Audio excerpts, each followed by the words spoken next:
this be a real thing? Can I?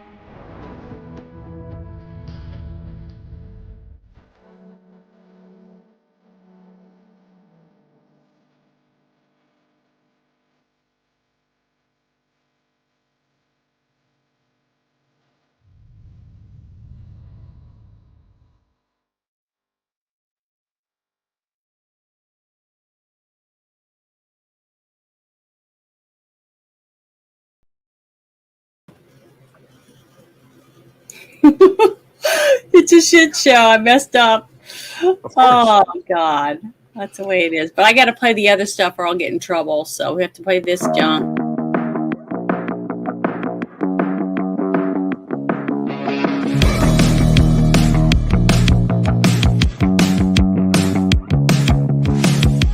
The opinions you're about to hear on this show are strictly those of the panel. The following program is rated TV MA-LSV. It contains strong language, sexual situations, and violence. It is intended only for mature audiences. Hello, hello, hello. Welcome to the Shit Show on Team Shit Show 2.0.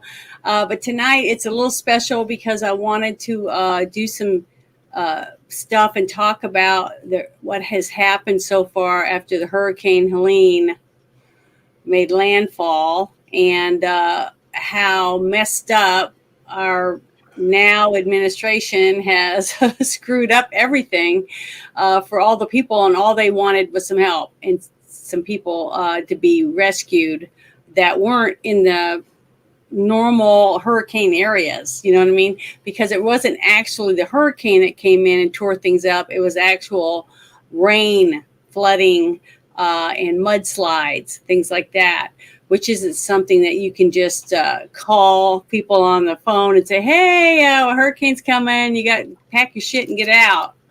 Okay, so we didn't have that. That didn't happen this time in some of the areas that were really bad hit, and they were mountainous areas.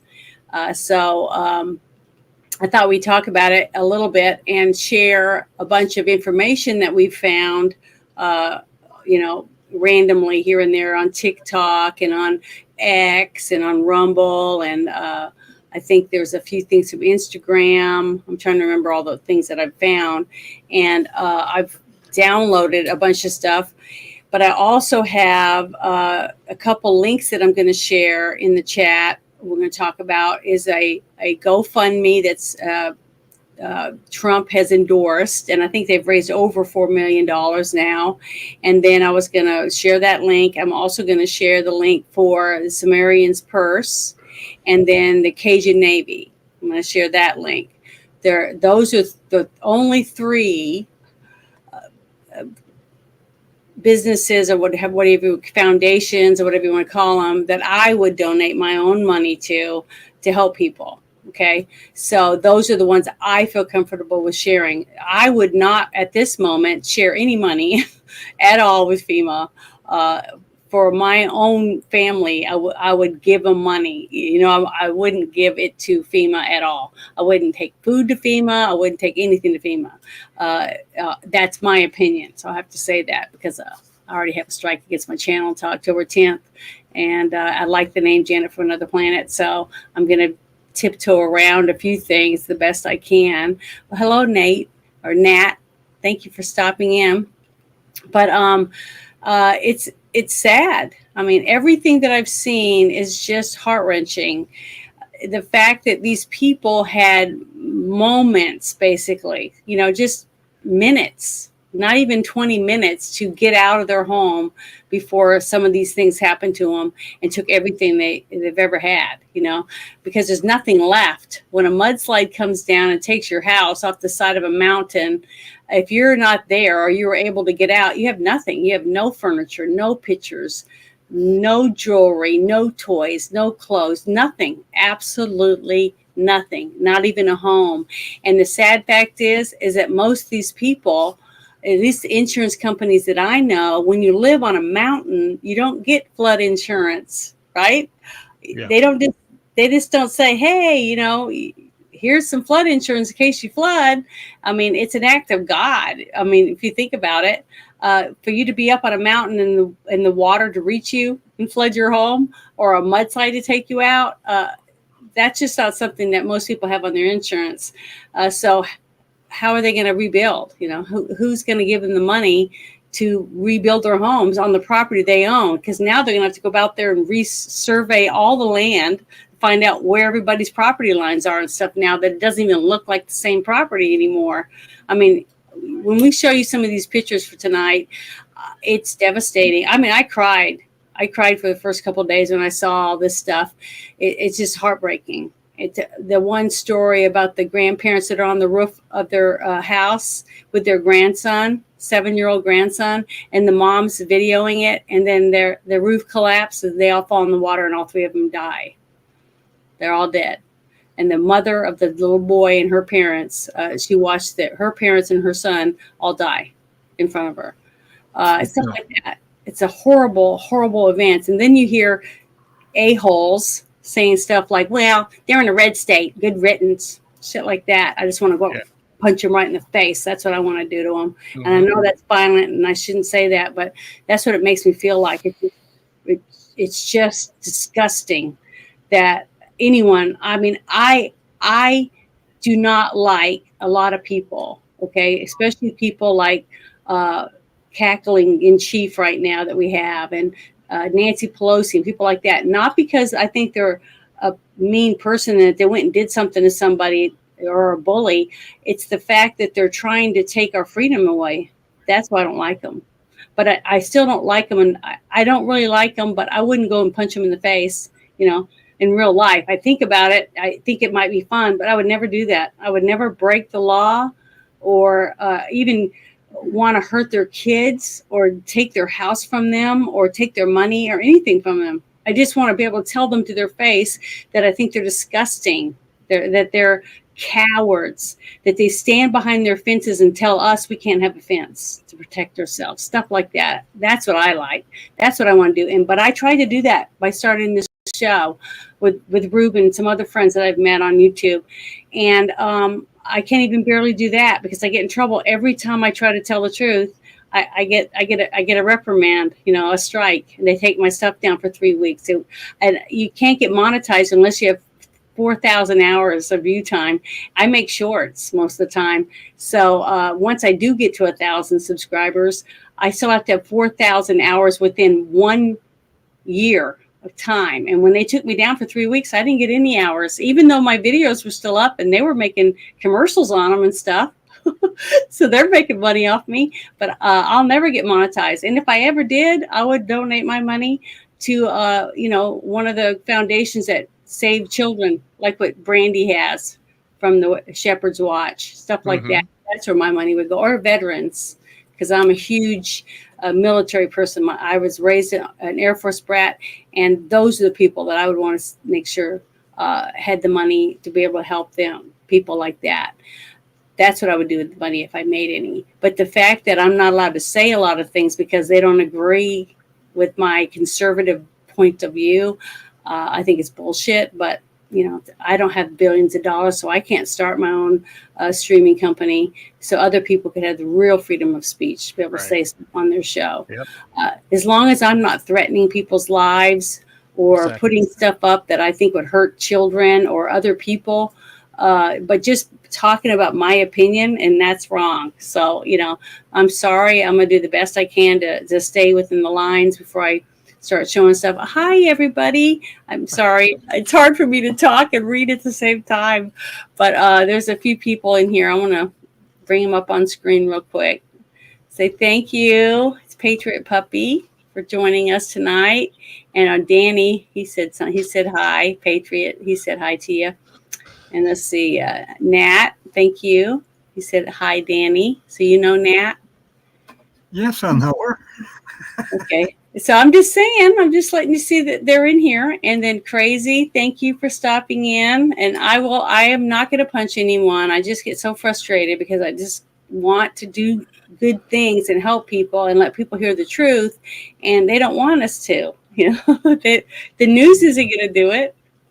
Nope. So, the first thing I wanted to share with everyone that I just saw this and it just, just my heart just melted when I saw it. So hold on for a second. I gotta find it real quick. And for some reason, my notes are flashing. I've never seen that happen before. So just give me a second. I'm not very good at this stuff.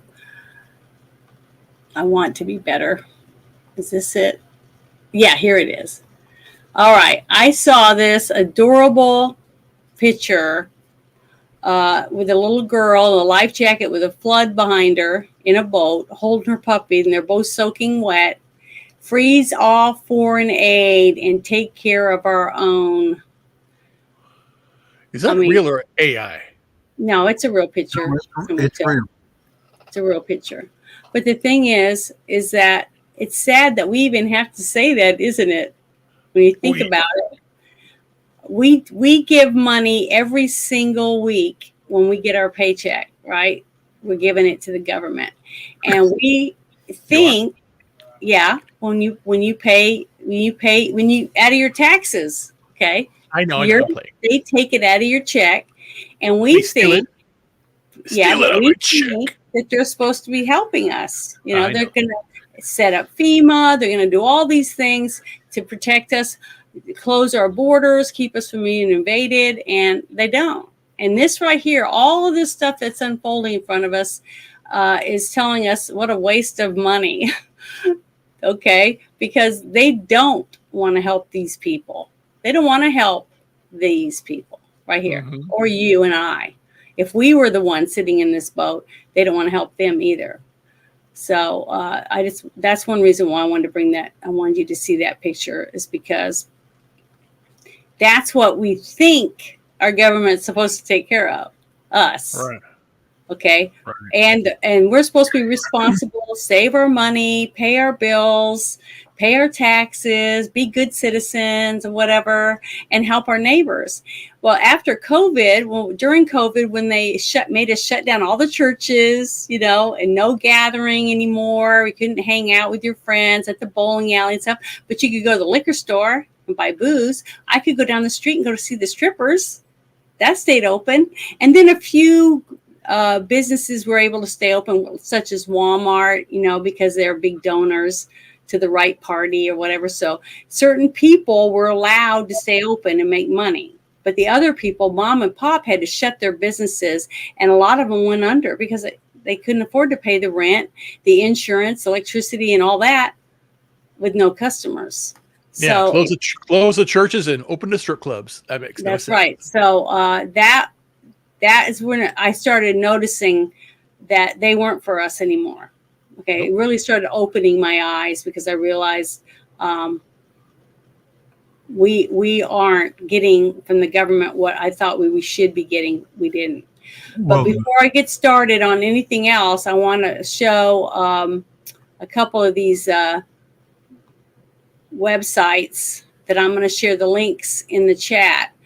This was the first one I heard about, and it was a GoFundMe, and it's Trump authorized. And before, when I first started sharing it, there wasn't even $1 million on there. Okay. Right. And they're doing really, really good. But I trust this group to get the money because I even saw Trump. He went there, and him and his wife went to try to help people and show them the people in the United States that have been hurt by this tragedy, that he's behind them. Okay, that he wants to help them. So actions speak louder than words. When a person does something and they prove that they're doing something, and he let them put his name on this, that's another thing. Trump's name is worth money. Okay, and people who see this name know that, you know, Trump's behind it. So I'm going to share this real quick in the chat for everybody that's interested, and I'm going to do it a couple times tonight. Just a real quick note. Go ahead. Samaritan's Purse, they also named who would be receiving the money, and Samaritan's Purse was one of the recipients. Yeah, I'm going to share that too after the Trump one. Okay, now I got another one I got to present. I can only do one at a time. Sorry, I'm not really good at this. And here is a Samaritan Purse website right here. And here's a video that they've got. So let's listen to it. The East Coast just got decimated by Hurricane Helene. And normally up here in the mountains of North Carolina, we don't feel the effect. A lot of damaged homes. People have lost their lives here in this community in the high country. Our community is set up for blizzards. We're not set up well for floods. And so it's really catastrophic damages. The road that we're on here, it's bridges out on the other end, and our slide has got it blocked at this end. Those people, none of them can get out. There's probably, I would say, at least 50 homes or more in there. If you can help somebody, help them. Just bless them.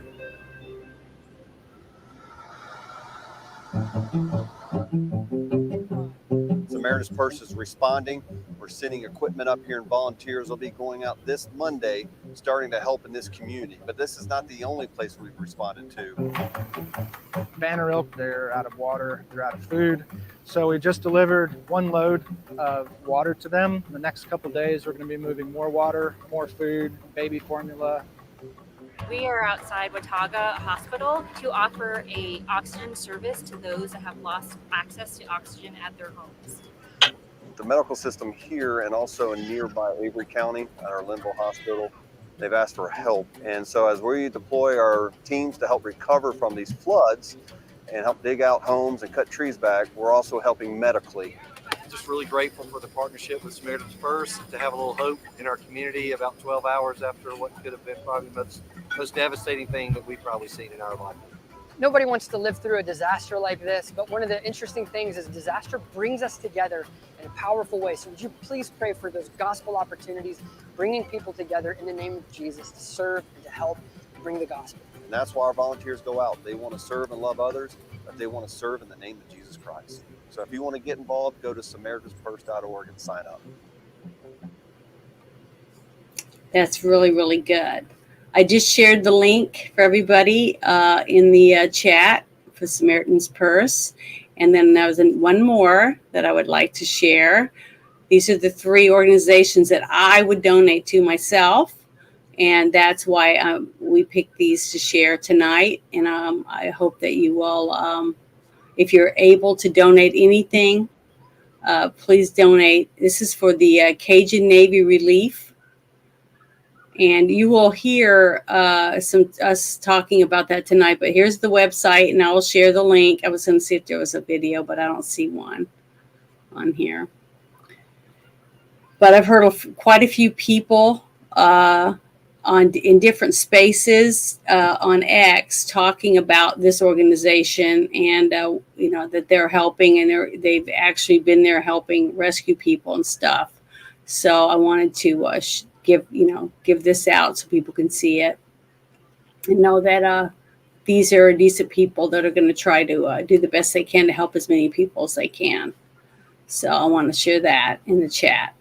All right. Now, the next thing I wanted to present was some other things that I saw that came across my timeline that I thought were stuff that was important that we got to see. I think this is one of them. Yeah, here's one. This is another video that I saw showing normal people doing something to help in time of need. And just because they're not human doesn't mean they don't deserve to be saved. Because you got to remember, when people had to get out of their homes really quickly because of the flooding, a lot of them had to leave their animals. They had cows, chickens, goats, horses, and dogs and cats.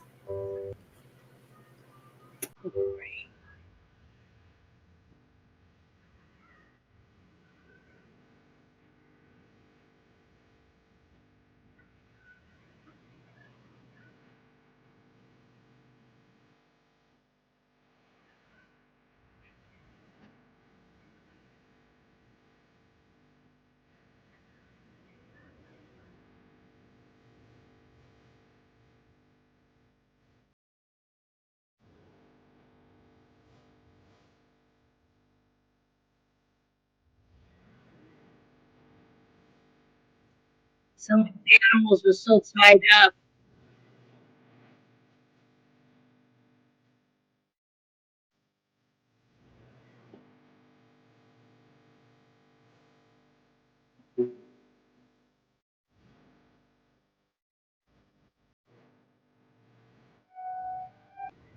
Did you guys see that? Because a lot of people just don't seem to understand the devastation that went on after this hurricane. When the flood water is up, it looks one way. And then when you see it after it's drained away and absorbed into the land, it looks way different after that too. So, but I want to share a couple more videos, and then we can if anything comes up that you guys want to talk about, just let me know. But I'm trying to pick these out in the order that I had them on here, but I'm just so terrible at it. I just could never figure this out because they always are in different order than what I thought I saved them as. So sorry. Okay, here's another one I want to share. This was the house right here. Now, this is normally isn't a river, okay, right here. This is just the flood waters, and her house is already moving, this woman's house, and it's in a tree. There's a couple trees here, and if you watch, you'll see the house pounding into the trees, and the lady realizes that her house is about to knock these trees down, and it's about to go down wherever the other debris is going. And so she leaps out of her house, okay? And when she leaps out of her house, there's people over here on the bank that are filming it, and then other people, and there's a guy in a canoe. He's going to try to go over there and save this woman. But this whole thing is all caught on a cell phone. But you got to realize in this water, in this flood water, there's other trees, there's cars, there's tons of debris swirling underneath, okay, in the water, some on top, but it's swirling water. It's going very fast. And I just want you to realize that when you watch what she's going to see. You just stay right there. See those trees right there? That's just water and debris pushing trees out of the ground. Okay. There's pieces of houses.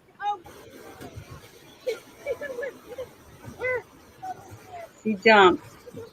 Oh my God! Wait, she's here?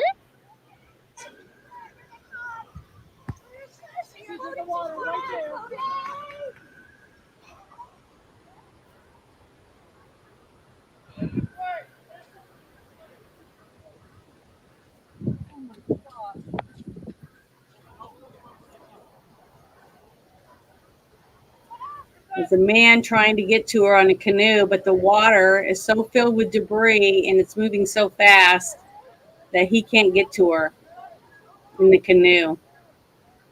There she is. She's here with her little life jacket on, trying to get there. Oh my God. Well, I'm going to tell you, he made a mistake getting out of the canoe because he can travel a whole lot faster on top of the water than he can inside it. I know, but when you're desperate and you think that you're not going to get there in time, you do desperate things. Okay, these are split-second decisions that people are making. But let's watch this.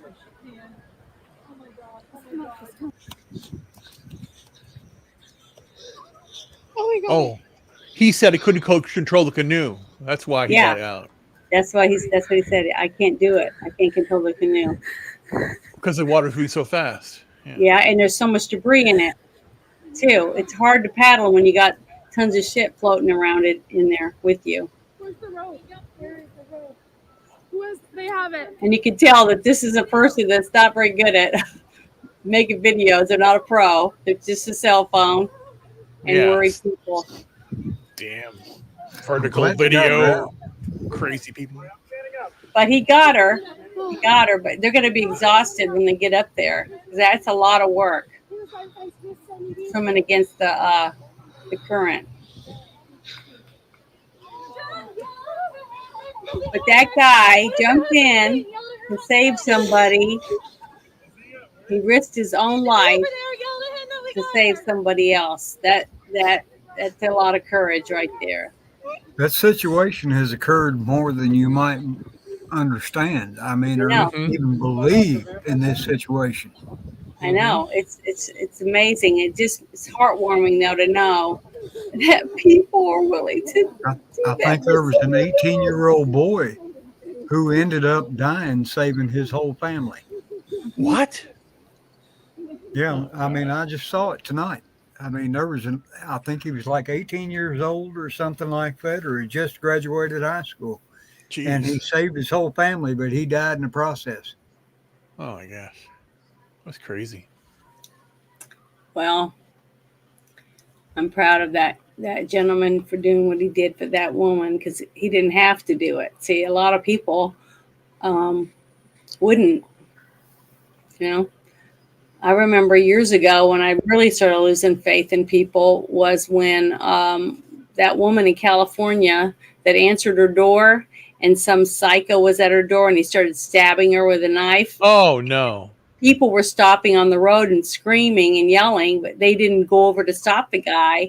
Some lineman was down the road a little bit across the street. He heard the screaming and he climbed down and ran to that woman's aid and tackled the guy. Someone else had called 911 and she lived. But it's the fact that it was like 15 people just standing there watching her getting stabbed to death and they did nothing. And to me, that's heartbreaking because Yeah, that happened to me I in would Chicago probably too. be dead because if I was there, I would have tried to help the woman. I'm one of the people that would say, well, I guess it's my time to die because I'm not going to stand here and watch someone else kill someone and do nothing, Right. So just like what Danny said, the guy shouldn't have jumped out of his boat, but he did. Okay.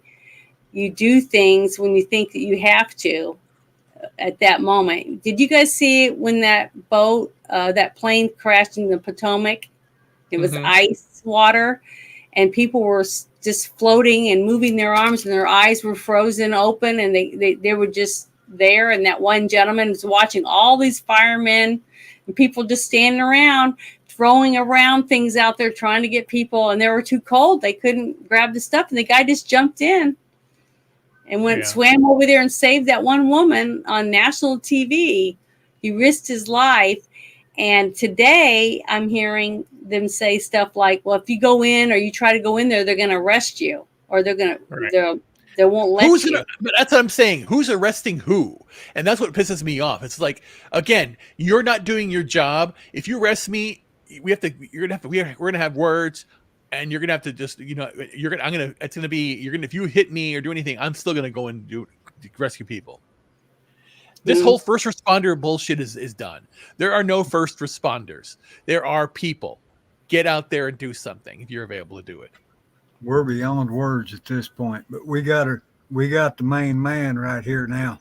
Well, yeah, just 1 minute before I ask Fed up some questions. I want to share this because I wanted people to see this to show you how fast you're living in the mountains. You look at this. This is no river. Okay. This is in the mountains, way away from what you think would be a threat in your home. But because of the way the water flows and finds the best way it can get where it wants to go, which is downhill, this is what people saw before they lost everything. Okay. I wanted you guys to kind of give you an idea of what these people saw, if they saw it at all, before their houses were swept off the side of the mountain.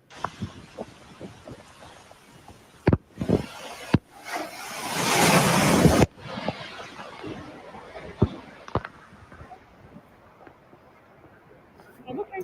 My car's gone. I'm okay. It's okay. Everything's gone. Okay, look how fast. A mountain of water, rocks, debris, other homes, animals, whatever you could think of is flowing down the mountain. Okay. Right. You heard what he said. He said, my car's gone. Yeah. Everything is gone. Mm-hmm. That quick, split second, it's gone. Mm-hmm. Mm-hmm. None of these people were prepared. And I saw 5 or 6 videos of people bitching and moaning, saying, how stupid are these people? They were told to evacuate when the hurricane was coming. These people are not on the coast. Okay. They're not next to the water. Well, no, they were happening told to evacuate until the dam was in peril. Yeah. Right. And things are happening here when you have to think on the insurance level. They don't have flood insurance. because whereas they're not near a river, why would they buy it? And why would anybody sell it to them? However, recently insurance policies have been updated and are adding if there's a national emergency or a catastrophic nuclear event, they're not covering it. So they already know, they're setting this thing up. It's just it's sick. Yeah, it is. Well, welcome, Fed Up. I'm glad you could join us tonight. Yeah, I was just able to make it in. It's been rough in this area, that's for sure. So, is there anything that you'd like to share with us, or do you have any photographs or anything like that, or you just want to tell us about your story, about what your family or whatever, what's going on with you guys? Yeah, I mean, my personal family, well, we actually got some news this evening from my wife's family, part of her estranged family, which is why we just found out. But we found out one of her aunts actually died in the flooding up the mountain. Their house, she got trapped in her house. Oh, luckily, her grandson did get out. He just got out of the hospital. But yeah, I mean, it's and that's the thing is I've heard this thing about the evacuation, and what Danny said is correct. Same thing happened here. I'm in McDowell County. We're one county down the mountain from where Asheville is. Mm-hmm. And we have several dams in my county. They did not have an evacuation at the start of the storm for any of those because they were doing what we normally do, Mm-hmm. and which is let some of the extra water off the dam. They lower the lake levels. That's what they did in Lake Lord, and it typically works. But then this stalled over us. We were already wet. And they said we got 20 to 30 inches of rain, and in some of these places, it rose in 20, 30 minutes. And so, and then by the time they did the evacuation order, communications were out in a lot of cases. We had lost cell phone infrastructure. Had already been getting damaged farther up the way. So a lot of these people didn't even get the evacuation notice. That's the thing is people are so used to all these systems working. It's just now that I can communicate. We got power back yesterday. Got, our cell phone service is spotty. Internet, we happen to be, again, lucky we got internet back. But a lot of the folks, even in my county, we had a ton of damage here, wind damage, water damage. The city, Old Fort, that's right at the bottom of the mountain, I mean, got completely flooded out. But the thing is the response, the things you've been hearing about how terrible the response has been from the federal government, and honestly from my state government, has been horrible. I mean, and it's been some of the most asinine excuses. We had our governor Cooper, and who hates Western North Carolina because he's a leftist, Mm-hmm. and or Nashville, he loves Asheville, but the rest of us, he doesn't like us. And here was a statement he made. We have Fort Bragg. They call it Fort Liberty, but I won't deign that term at this point. But we have the home of the 82nd Airborne in North Carolina. Yet Cooper got on the TV and said, "Well, we could use the military resources, but we're still figuring out how to safely get them up there, how to safely get the 82nd Airborne into us." It's like, I mean, it's been some of the dumbest excuses. Then now you have, Biden came in business and Kamala with that, backhanded smack of, well, we've got $750 for everybody, and then Mayorkas running around, every his answer to everything is climate change, and we're running out of money because they gave it to illegals, and but the good news is the people are doing for each other. It's like on my little road, there's several churches. Every single church is doing daily donations. The church on the corner is doing free hot meals for anybody that wants to come, and they're one of tons of churches that are doing it. Luckily I'm in a conservative county with a really good emergency management system. They've done tremendous work. We've had a lot of workers here. My power was restored by workers from Ontario, Canada. It tells you Wow. how far people are coming. That's Um, awesome. yeah, and so and they've been doing my whole neighborhood. I've been seeing them. Hastings Electric out of Ontario. Hmm. Praise those guys, and and everybody's letting if somebody needs something, they're helping them out. If there's if a business has space for the local gas station beside us has a big huge parking lot, they've turned their most of their parking lot over to a staging area for this massive construction company that's come in, and that's doing tree clearing. um, I mean, they came in as a whole team with dump trucks and bulldozers, and I mean, just massive operation, clearing some of these big trees that have people trapped. And I'm in a city, I'm in a small city, but I'm in a city area, and we had multiple roads with, I mean, massive trees across them that came down, and like it took them a while to get our power on, just because it's a grid, and they were having to build it back brick by brick basically. We almost lost our water system. Our water system's still in danger because the whole area, as you can guess, our water comes out of a place called Buck Creek, comes out of, so that all flooded out, and we're just Hmm. lucky we didn't lose the whole infrastructure. And that's been the problem. A lot of these other areas like Asheville, Asheville is like 90, 100,000 people, and they're saying best case scenario water in 3 weeks, Oof. and they're saying maybe months because where the Months. reservoir's at, all the infrastructure basically all the lines that come out of the reservoir got washed away. Hmm. Oh. And yeah, it's horrendous, and that's what Yeah, but you have in winter coming eastern up soon. What's going to happen there? How severe are winters? well, see, that's something we were talking about. Winters here can be anywhere from mild to freezing. That's the thing here in the mountains is we can have fairly I mean, we get cold, but we can have a more mild winter, or we can have we can get into the negatives. We can get snow, we can get ice. We're real Hmm. bad to get ice, and that's the real concern. If we get an icy winter, that's bad on power lines, and we usually lose power during those times. And with the infrastructure already being kind of bubble gum held together as it is, Oh my it's gosh.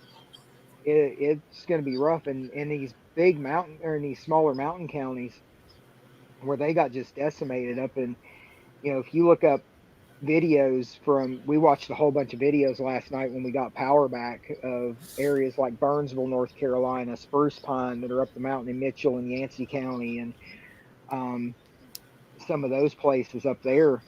I mean, AccuWeather said today they're estimating at least 5,000 trees came down, and I don't see how they're even anywhere close because I the guess first day I could get out, I drove, went and checked, got to my mom's, checked on her, and one road that's probably maybe 3 miles long from her house that I had to use to get out of there. I counted 16 trees on the road just in that little stretch, Well, and we're Philip, not I the got worst one county. question for you Yeah. real quick. And I don't want to get really political about this, but as Janet has said earlier, we've seen a lot of posts from people in blue states and stuff like that, say that, well, it was a red state and this, that, and the other. But I know for a fact that Asheville leans left. Hmm. So, based on what you know about the geographics and everything, what would you say the odds are in that the left got affected by this storm hitting Asheville? Well, see, here's the thing.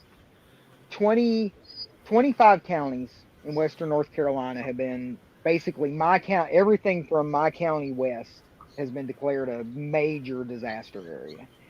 The Hmm. only county out of that is leftist is Buncombe, which is where Asheville's at.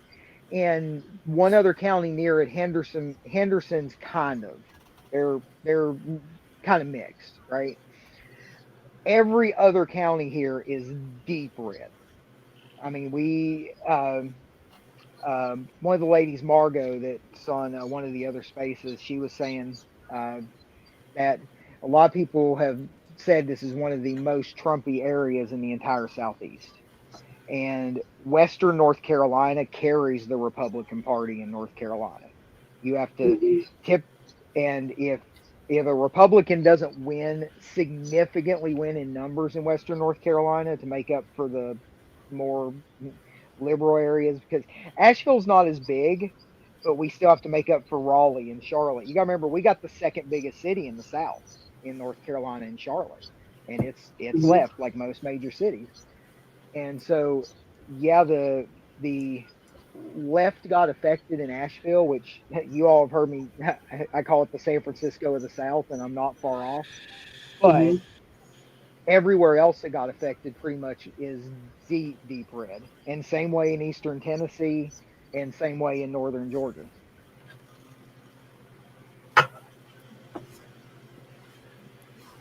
Yeah, most cities are even in every state, not just this state, Florida, Texas, Arkansas, Oklahoma. Every city is pretty much blue. That so was a city, a big city, a metropolitan city, damaged by any of the flooding?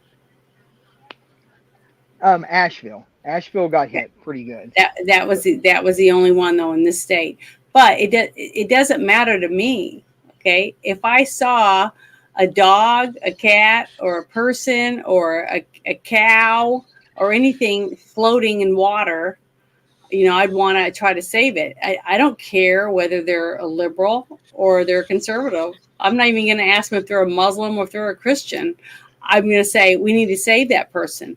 Did you hear anybody in that video that I showed where that woman was floating down the river ask her, are you a Christian? Are you a liberal? No. I didn't hear anybody yell that to that lady. And the thing is, that's the problem, is that we're being forced somehow to separate ourselves from someone else simply because of their religion or their point of view when it comes to politics, or about whether or not they wear a dress or they wear pants, if you know what I'm saying. It's by their sex. Hillary Clinton's 2016 comments about basket of deplorables. Even if they're a different color, okay, I'm not even going to care what color they are. I'm going to want to save them. I'm going to want to help them. And that's what it seems that these people that hate us so much don't understand from us, just like any of the other things that you've seen, them trying to push us into fights and, brawls and blaming each other in the street. But when it comes to the people, the actual people that work and pay taxes and are trying to raise their kids and do their jobs and be good Americans, it doesn't work. Because when tragedy comes, we all band together to help each other, at least most of us. Just like after 9/11, everybody wanted to help. They were trying to they sent people there to help find bodies and to help clear the debris, all that different stuff, to be able to dig around and find people. Same thing at Oklahoma City bombing. I saw people coming from all over the place to help. And you're seeing that here. And then when you had the all the tornadoes, a whole bunch of tornadoes that came through Tornado Alley a couple years ago, after Katrina, I mean, everything. It's just what American people do. But it just seems like a few select few, do everything they can to try to make us fight, like saying, oh, don't stop them if they're looting, but stop the people that own the business from going in and getting out as much as they can. Stuff like that. That doesn't make any sense when it comes to a normal person that wants to help other people. They're not looking to hurt anyone. They want to help. See, that's where I get really upset about when people are just saying these things or doing things just to hurt another person, like going to truck stops and slashing tires. of all these truckers that are trying to get somewhere to help bring food and supplies to other people.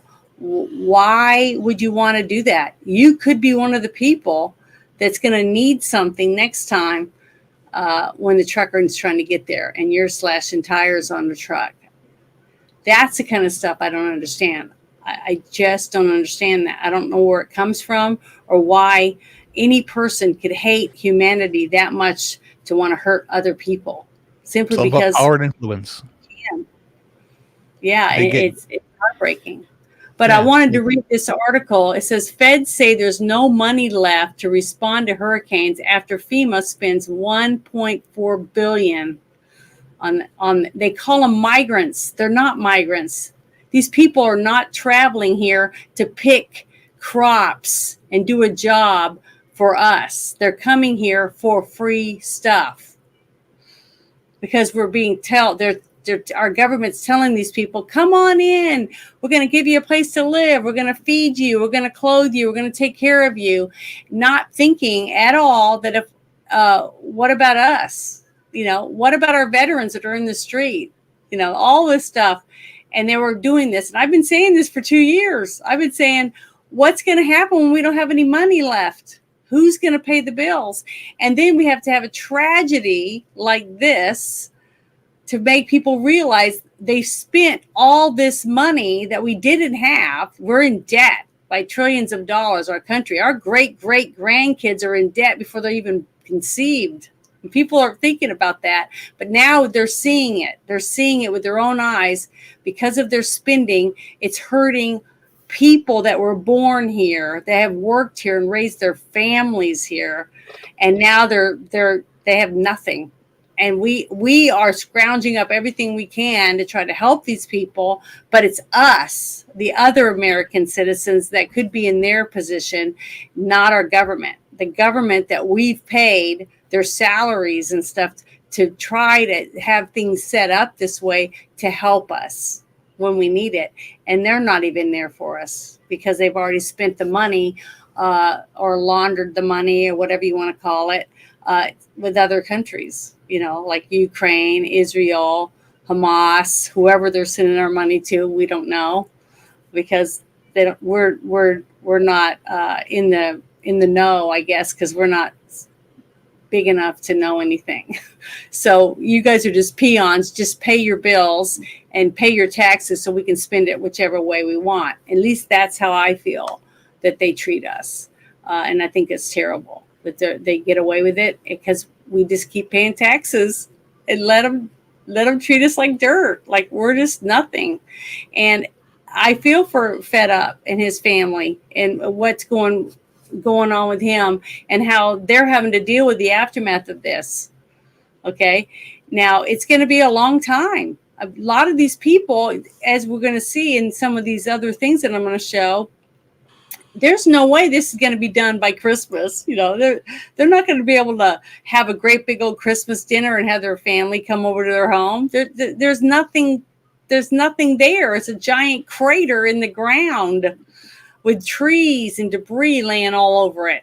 Okay. There's not a place to have a house. Let me see if this is, I'm trying to find the one. Here's one of them. I'll share this one. This is the next one I'll share. I was letting Danny listen to some of them, but I just want you to think about this. Think about this in the next month when Thanksgiving's coming in November. Where are all these people? Where are these people? Our government doesn't care because the way they're running things, at least I don't feel like they do. That's my opinion, though. I have to say that so I don't get in trouble. But here we go. Okay, so this is an aerial view from a drone. You look at this is Chimney Rock. It's just absolute devastation. Look at the houses. Everything's destroyed. The river completely ripped the road out, completely impassable. This is absolutely insane. Yeah, this is aerial footage of Chimney Rock in North Carolina, right next to Lake Lure. Chimney Rock was right on a river, just for those of you that didn't know. We used to go swimming in that river. The bridge downriver is completely covered in wood that was ripped up from the town. Okay, so this is an aerial view. Did you see that? Did you see that part right there? Look at this. Right there. All of this stuff came downhill. This is people's homes, their pets, their furniture, their photographs, their jewelry. Everything they own is in this mixed up debris for miles and miles and miles.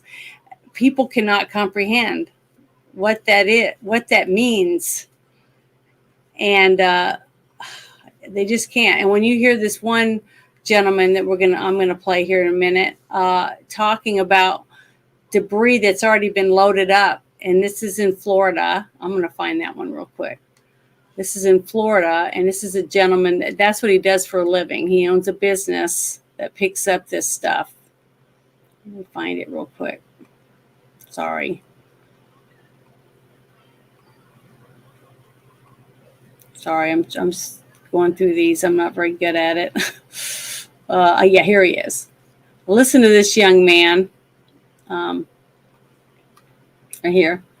And he's not a professional. Most of these are just homemade videos, but I think you'll understand. And this is in Florida. So you got to remember, there's a lot of states that were affected by this hurricane.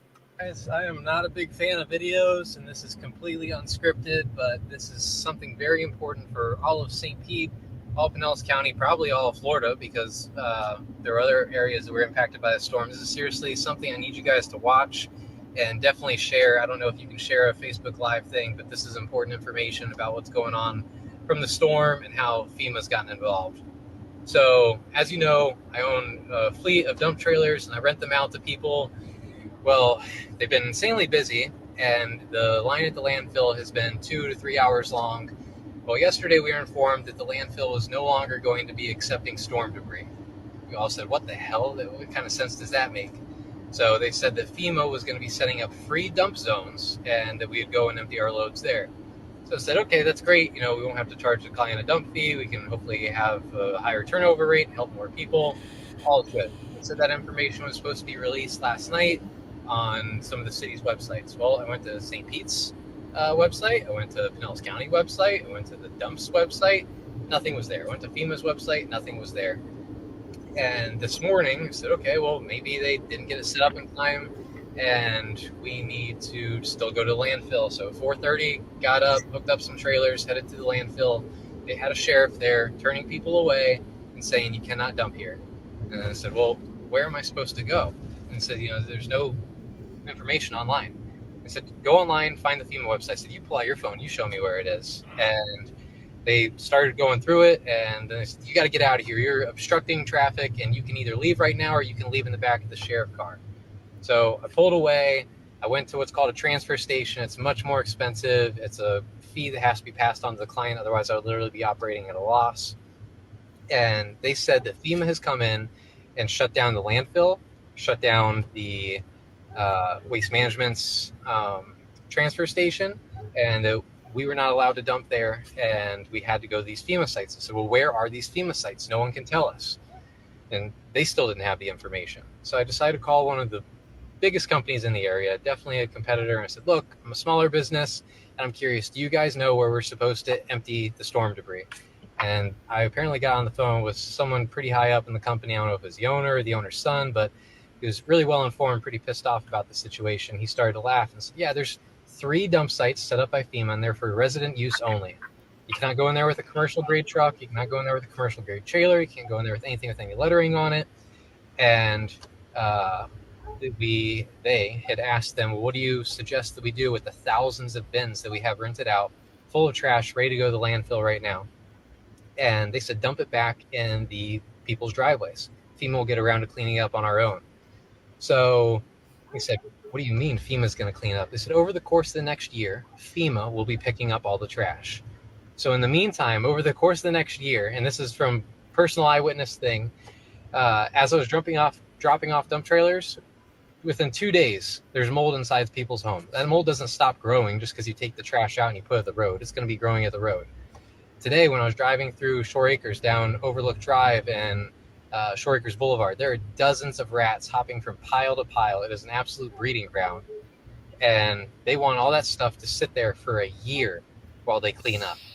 We got all the stuff picked up. It's in bins. We're ready to go to the landfill, and they're refusing us at the landfill, and they're suggesting that we take this stuff back and dump it in your yards. We need you to call the city, call the mayor, call FEMA, call the Pinellas County landfill, call Governor Ron DeSantis. Speak up. Otherwise, we're going to be staring at this trash for over a year. It's insane.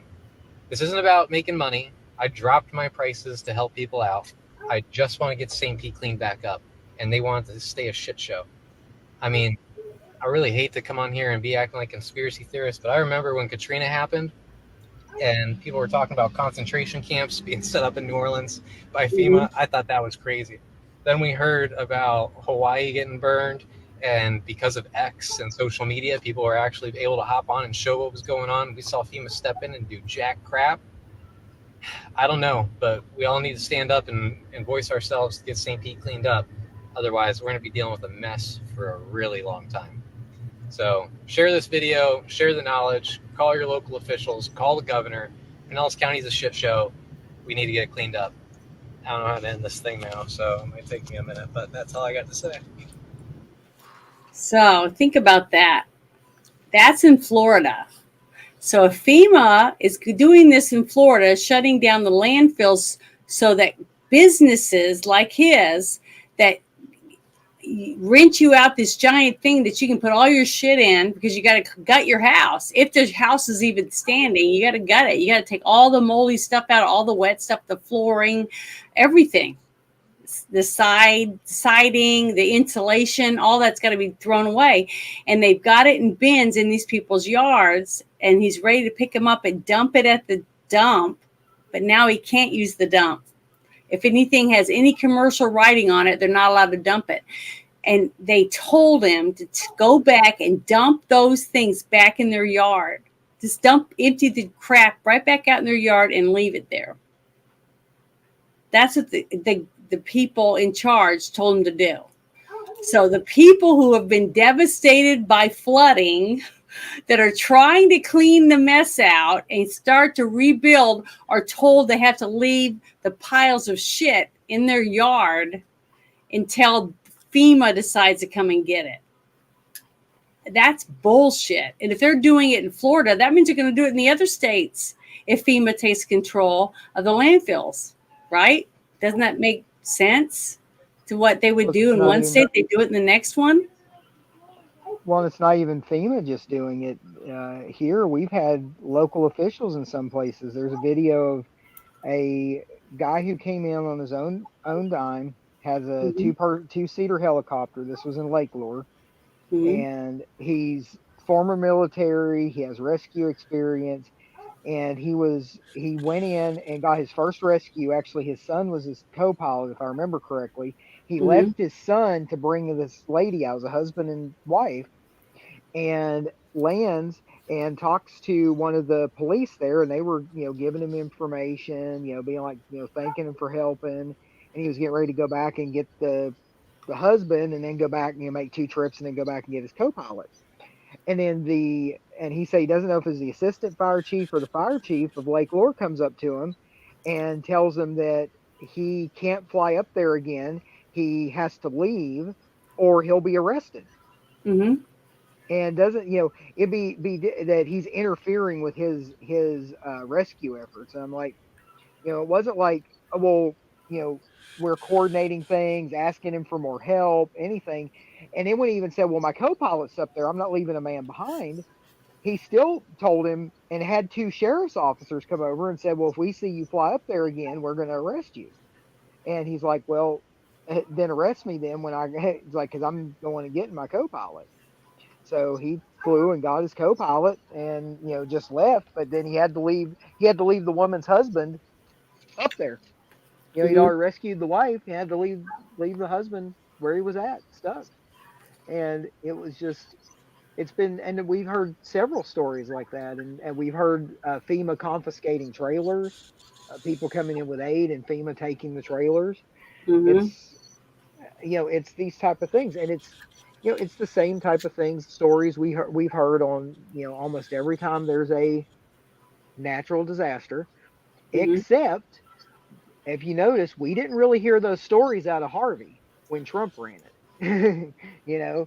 When Yeah. and but we heard them during Katrina under Bush. So this isn't just Hmm. a, Democrat Republican thing. We heard horror stories of how FEMA handled Katrina, Hmm. and but difference was at the after, Katrina had the eyeballs on it. And that's been the thing I have noticed tremendously, the difference with this, and shows what they care about. When Katrina came, the aftermath of Katrina, every mainstream media was there 24/7. You didn't go a minute without seeing Geraldo Rivera's face on the screen, or so and so's face from NBC on the screen, right? Hmm. And same way with Harvey when it hit Houston. It was constant coverage, and so there was always this pressure because people were seeing it. And this one, we're just now, because so many, we have so many independent journalists that are getting these videos out, and thank God for the drones, which we're not going to have those anymore because Pete Buttigieg is shutting the drones down. Hmm. And I And remember during January 6th, uh, I was friends with, I'm still friends with a lot of these people that had small YouTube channels, and a lot of them went live and were able to go to Washington, D.C. And they were walking around, and you were seeing groups of Antifa people under a tree or behind a building, and they were taking off their black garb and putting on Trump hats and Trump shirts and stuff, changing into those clothes, and then going out and mingling in the crowd. And he was trying to say, see, they're putting these clothes on to make it look like Trump supporters are going to trash some stuff. And then next thing you know, their channel's gone.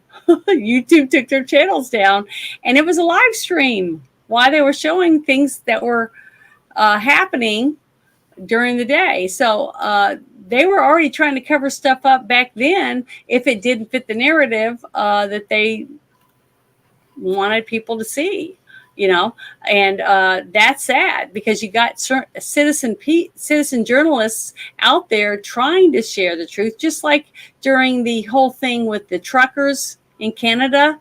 I'm trying to remember the one big YouTuber's name. I can't remember his name. You talk about him a lot.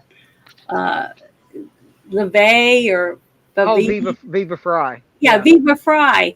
He was showing how they were talking about different statues being written on, or different things that they were supposed to be destroying statues. And he would go there and he says, I don't see anything, flowers laying on it and stuff, So they were reporting how the people were destroying property, but when he went there, they weren't.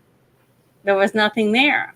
So it's sad. It's sad that real people are trying to share the truth, but the media won't let you. You know what I mean? But I wanted to share with this gentleman. Did you see this video, Fed Up, with this guy? He's a pilot, helicopter pilot. I believe I've seen it, but I'm not sure. He looks familiar. I think Okay, well, he's the Yeah. one of the ones that saved that 11-day-old baby. A matter of life and death for the people of North Carolina. So my name is Jonathan Howard. I'm a member of the Florida State Guard Special Missions Unit. I'm also up here with Aerial Recovery, a nonprofit. I came up here on Sunday with Aerial Recovery before we even got activated. We flew up here, and then we got activated, which was great. I have my team up here working as well. Mm-hmm. Here's the problem. I'm going to tell you everything that's happening from the ground, what I'm actually seeing, because what they're telling you is complete bullshit on the news, and these politicians don't have a fucking clue, and they're lying. And I'll say this now, and I'll say it at the end of the video. The only thing I need from this video is helicopters. If I have helicopters, I can save lives. Without helicopters, I can't reach these people. It doesn't matter how many chainsaws and trucks I got, I can't get to them. They're 10 miles in, 20 miles, 40 miles in the mountains. There's no way to get with them or even communicate with them. I am literally flying around in a civilian helicopter looking for SOS messages carved in the mud or painted on the ground, and we're dropping down and saving them. what got me fired up about this was yesterday, me and my team did the rescue of that 11-day-old baby. And all these government officials and social media, they're showing that video, that pictures and video of that rescue, and claiming that like they have some like government help with that. And I mean, even USA, I think it was USA Today, wrote an article about it saying it was a Florida National Guard that went and got it, like with a helicopter. No, it was me, my buddy Charlie, and a civilian named Zeb with his own personal helicopter out of Wilmington, North Carolina. Like without that civilian, that baby would be dead. And the old lady we went and rescued after that, she'd be dead too because she had 1 day left of oxygen. No one was going to go get them. I will tell you, when we go up in the air, I probably see 40 civilian helicopters, and I might see 2 Blackhawks, National Guard, military, whatever they are. That's it. No one's out there doing rescues. I have my entire team up here from Florida right now, and they have no ability to go rescue these people other than what they can drive to. And the people that are in dire need, they're out in the mountains. They are completely cut off. Now, I will say, I spoke to my congresswoman down in Florida, and she's a badass, and she made a bunch of phone calls, and now we got 2 contracted 60s coming up here tomorrow, which is great.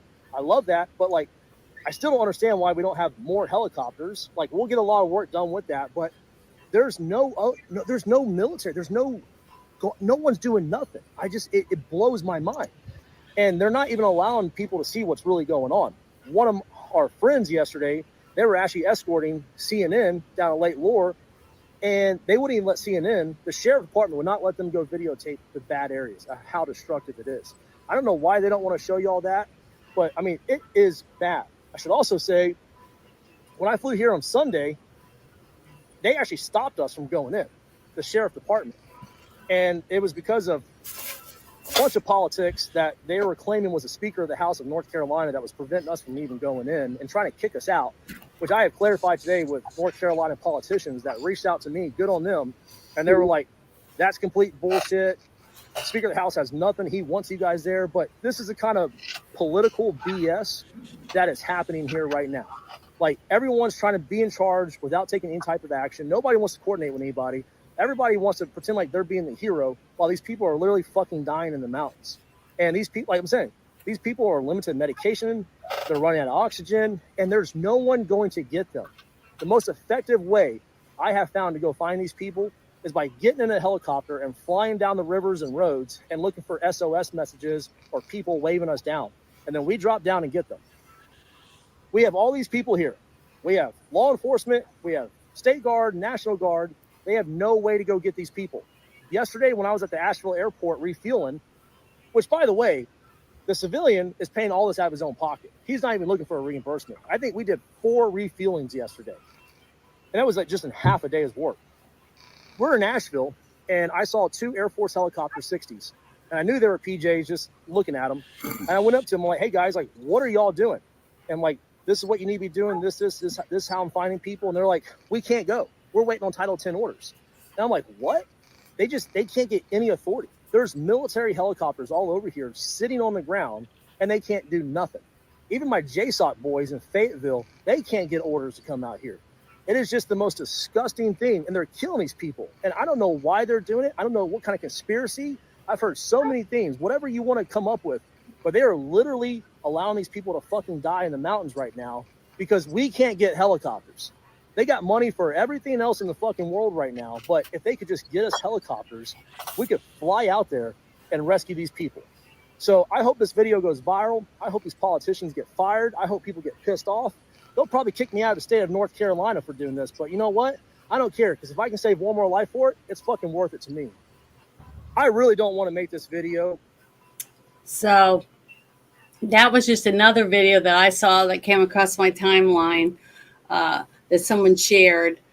And I saw a few of these did come from TikTok. I know a lot of people don't like TikTok, but TikTok has done a damn good job at sharing a shit ton of really informative videos about real crap that's going on with real people.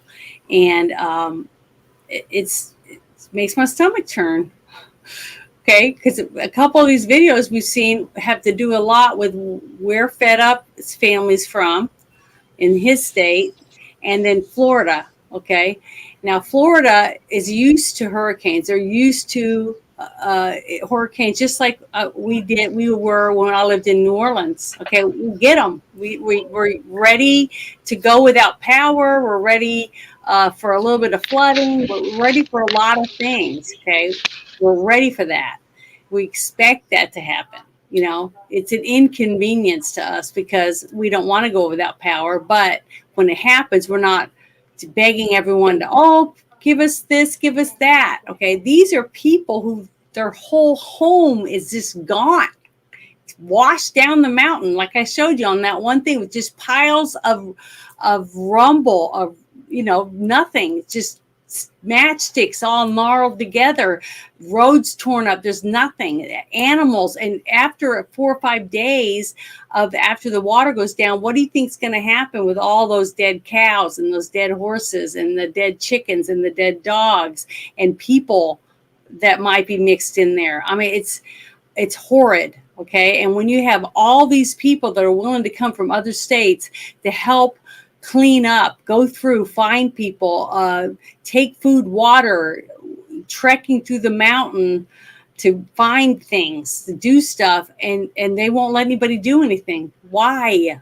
There's got to be a reason why they don't want help. I mean, we're seeing it over and over and over again. This is a helicopter guy. He's coming from Florida. What purpose would he have to stand there and make all that up? I mean, that's the answers I'm trying to get. Do any of you have any idea why they don't want anybody to do anything and help anyone?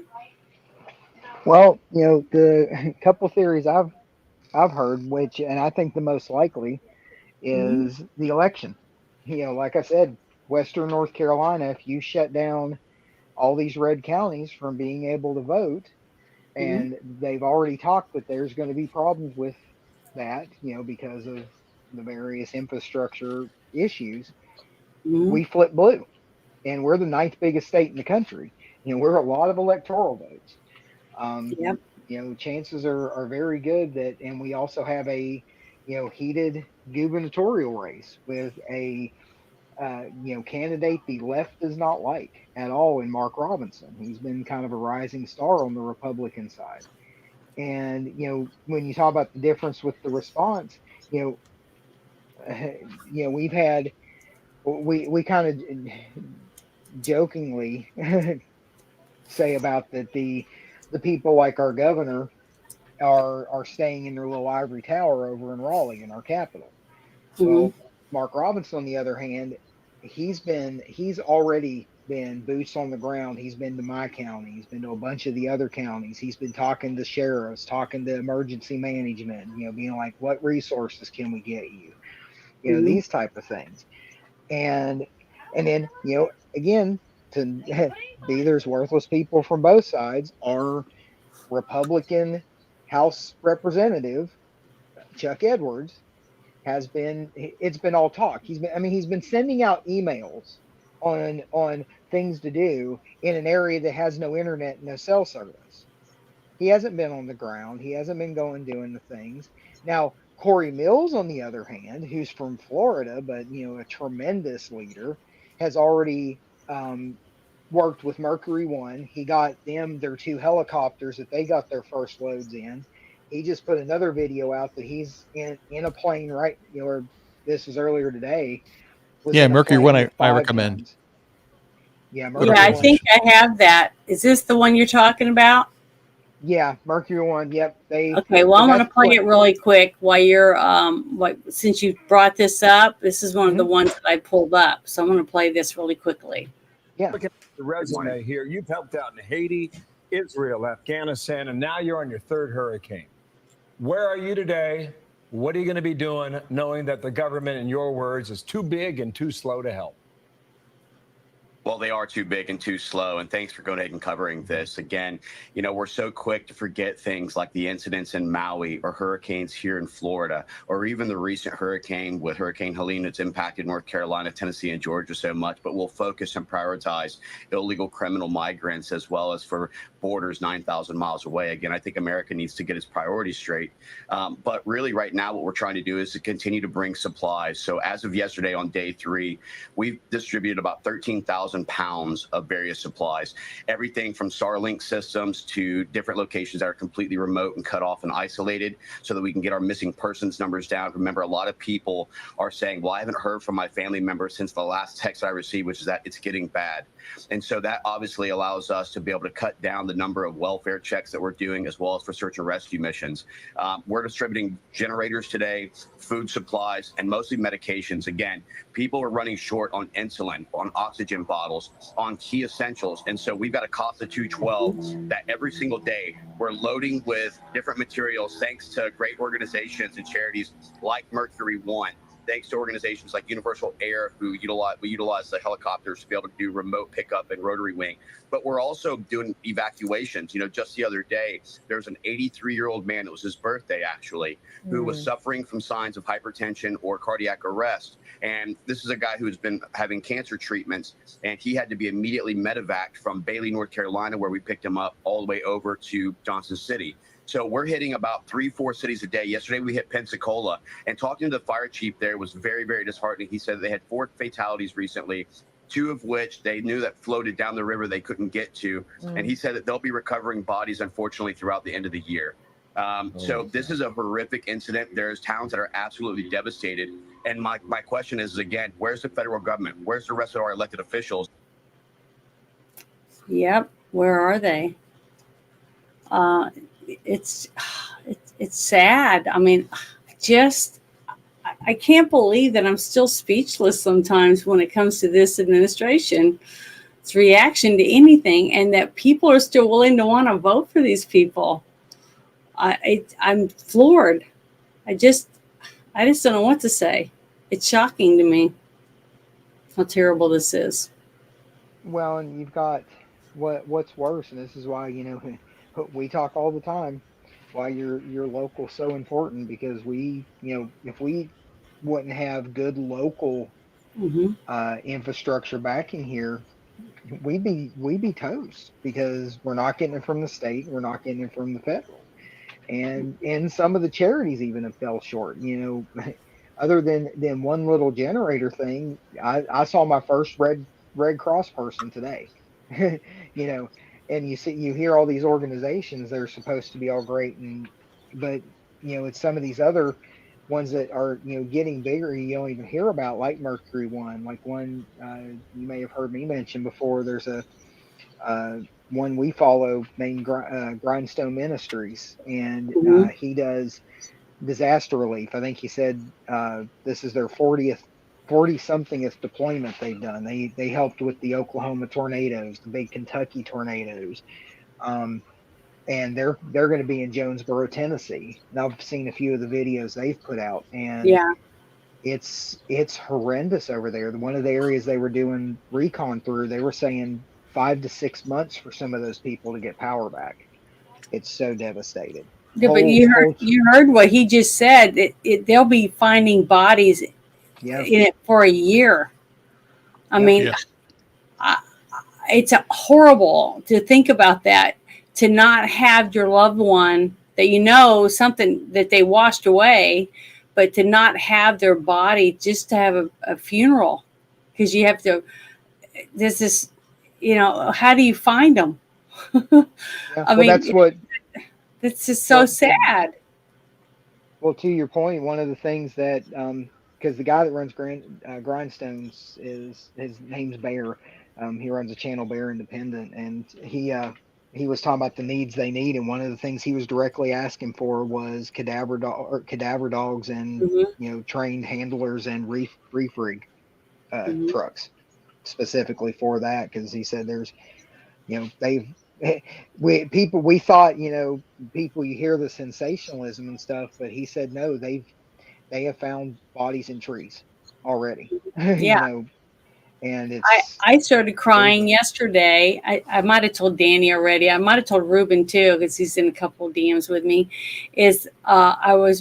Came across a couple of videos of people talking, and they said that they had found bunches of bodies in trees, but they also found a bunch of muddy, naked kids running around looking for their parents. People just don't understand how horrible this is. Now, I have been in tornadoes. Okay, I grew up and had lots of relatives from Texas, Oklahoma, and Arkansas and Louisiana. And you have spotty tornadoes, and they don't even have to be very big. An E3 is devastating if it's a direct hit to your home or your farm. And one of the videos I remember seeing years ago, and it was a little toddler that was in her mother's arms, and the mom was picked up and slammed against a tree, and she lost her baby. Her baby just flew off into the air. And within, it was like a half a mile away, a deputy heard something. And then he saw something, and he said it looked like a doll, and it was head to toe, nothing but mud. And it was the toddler. He found it alive, barely a scratch on it, in a pile of debris, and picked her up, and it's on the dash cam, and he sets her on the hood of his car in the dash cam, and you can see him checking the baby, and the baby just wanting him to hold it. And I just bawled my eyes out. It's just not so much that it was so horrible. It was the fact that the baby was alive and that somebody found her. It happened to be at that place at the exact time he needed to be there to be able to find this toddler that was ripped from her mother's arms from a tornado. Tornadoes are the weirdest things. You go back and you're cleaning up debris, and you can find a center block with a piece of wood right through the middle of it, and it's still a whole center block. Stuff like that. Just a book laying on a table that wasn't even moved, sitting there. Everything else is gone. The whole house is gone except for a table with a book on it. I can't even explain how weird it is. Stuff like that to happen. And it's all wind, wind and debris flying through the air. And then floods, it's mud, rocks, homes, whatever else it picks up as it's plowing down a mountain or down a river. People don't realize the strength in wind and rain and water. And that's one thing I was talking to Danny about before we started was the devastation that you see. And it's shocking to see bits and pieces of a gnarly road that's left, and nothing's left underneath it, because it's all gone. It's all been washed away. And I'm like, you look at the Grand Canyon, okay? Everybody goes there in awe and looks down over it, and you can see the layers of different sediment all the way down to the bottom, from the top all the way to the bottom. It's different colors and lines all through that. And that has been carved away by water over time to make that. That's why, depending on where the flood is at, the devastation will be different depending on what kind of soil, what kind of rock, what kind of everything is underneath the ground that's being washed away. Like in Florida, we have sinkholes. All of a sudden a giant hole appears and everything caves in because there is water flowing underneath the ground. We just don't see it because, we're on pavement or whatever, walking around, not realizing what devastation is happening underneath. But all of this stuff comes together, and it took out all these people's homes, took out everything they could ever want and ever had. That's been a lifetime collecting is no longer there. So if that one video I was trying to find it, the one with the mom is videotaping her parents on a roof a little bit away from them in the flood, and it's floods going by, and her 7-year-old son is with his grandparents, and the roof collapses, and they all three go into the water while she's filming it, and then she never sees them again because they're dead. They all three died. And I saw her talking about it. I couldn't watch it after I heard what it was about, and it was just too much. I just couldn't do it. My heart just couldn't take it. I don't know how some of these people survive the losses that they've lost. They're way stronger than I'll ever be, I think. I don't know if I could ever do it. I mean, I barely survived when my mother died. I don't know how. I just don't know how some people are able to do it. They've got something I don't think I have. But I wish that we could all just get past all this bickering and I don't know what it is, and just want to help people. Just want to help these people because they're going to need help. This is going to die down in a couple of weeks. People aren't going to be talking about it anymore. But guess what? They still don't have a home. These people still don't have a place to live. Everything they own is gone. They're not going to have a Christmas. They're not going to have Thanksgiving. Now, I'm not saying they may not have relatives in another state or a few towns away that they can go stay with. They still don't have their stuff. And they still don't have the loved ones that they lost or their friends that they've lost. The devastation is just, it's overwhelming. It's sad. It's heartbreaking. But the fact that our government isn't fighting for these people is it's disgusting is what it is to me. I can only imagine if God forbid a earthquake happens in California and everything, and that there's a big devastation. Will they go to California's aid because it's California and not these people? Who knows? It'd be so hypocritical they did that. They didn't care about Maui. They didn't care about East Palestine. They didn't care about the Hurricane Helene. They don't care about the Conyers, explosion of the biolab that happened last week too. It's like they're selective in who they actually care for. But what's so disingenuous and so treasonous is that they care about migrants and illegal immigrants that from another country that have no legacy here in this country, have no history here. Again, these are mountain people, Appalachia Mountains. Mm-hmm. Generation to generation. You saw that one video where they had that Civil War. It looked like a Civil War cannon or something. There, that's history. Yeah. Lots of historical monuments all through the South because of the wars that we had, and a lot of that's going to be gone. I mean, a lot of stuff, historical landmarks are probably gone. I mean, I don't know a lot about that whole area, but there's a lot of history in all this area and all through this area that's been devastated. So we're losing a lot, and the one thing that I think is the biggest that we've lost is our dignity.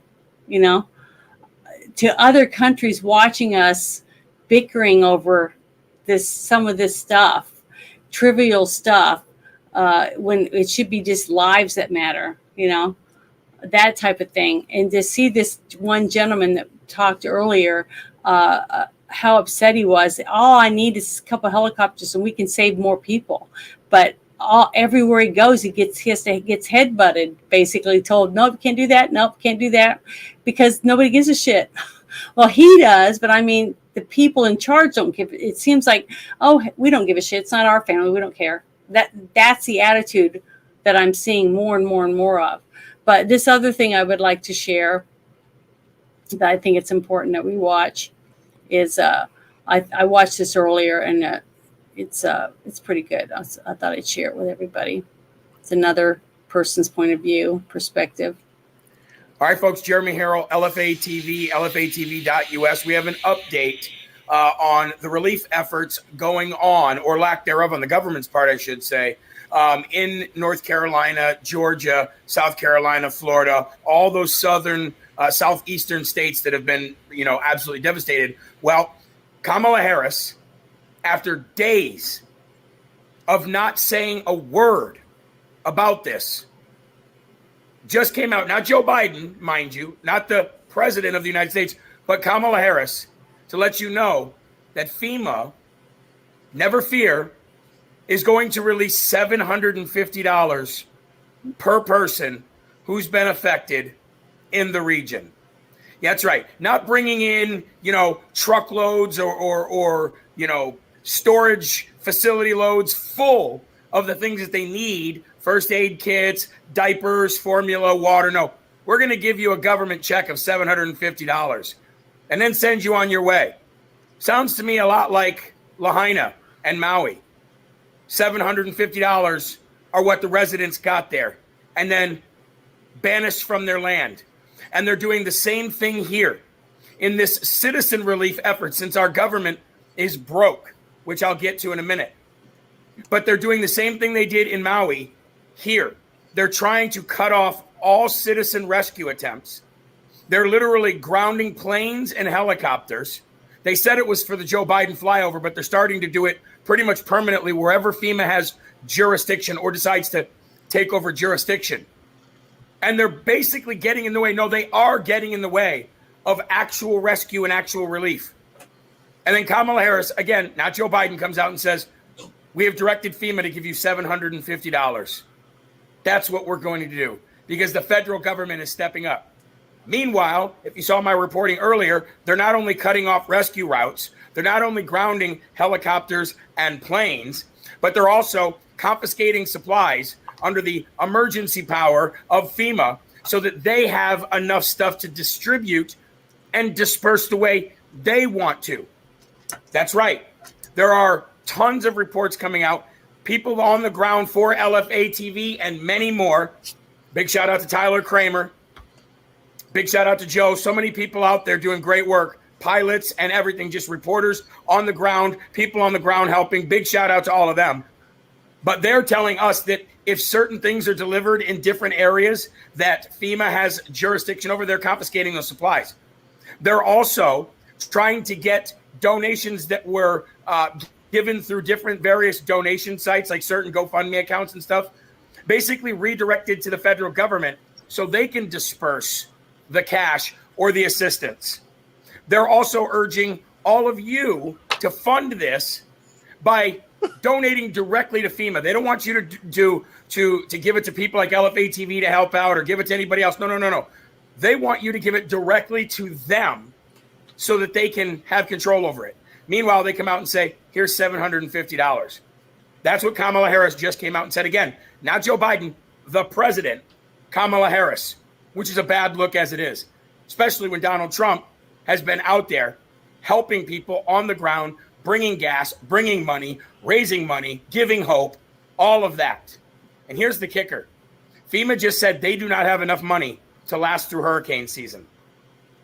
And then I read the report that as of fiscal year 2024, the Department of Homeland Security will have given Ukraine $600 and roughly $80 million in aid for relief for people who need it most on the ground.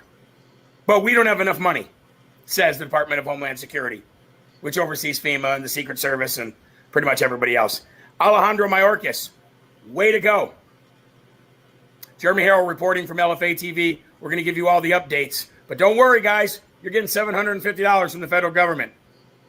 Citizen Rescue, step up. Everybody from around the country is stepping up, and that's how we do it. We'll keep you updated. LFA TV, rumble.com/LFA TV, and on X at LFA TV US. Thank you very much.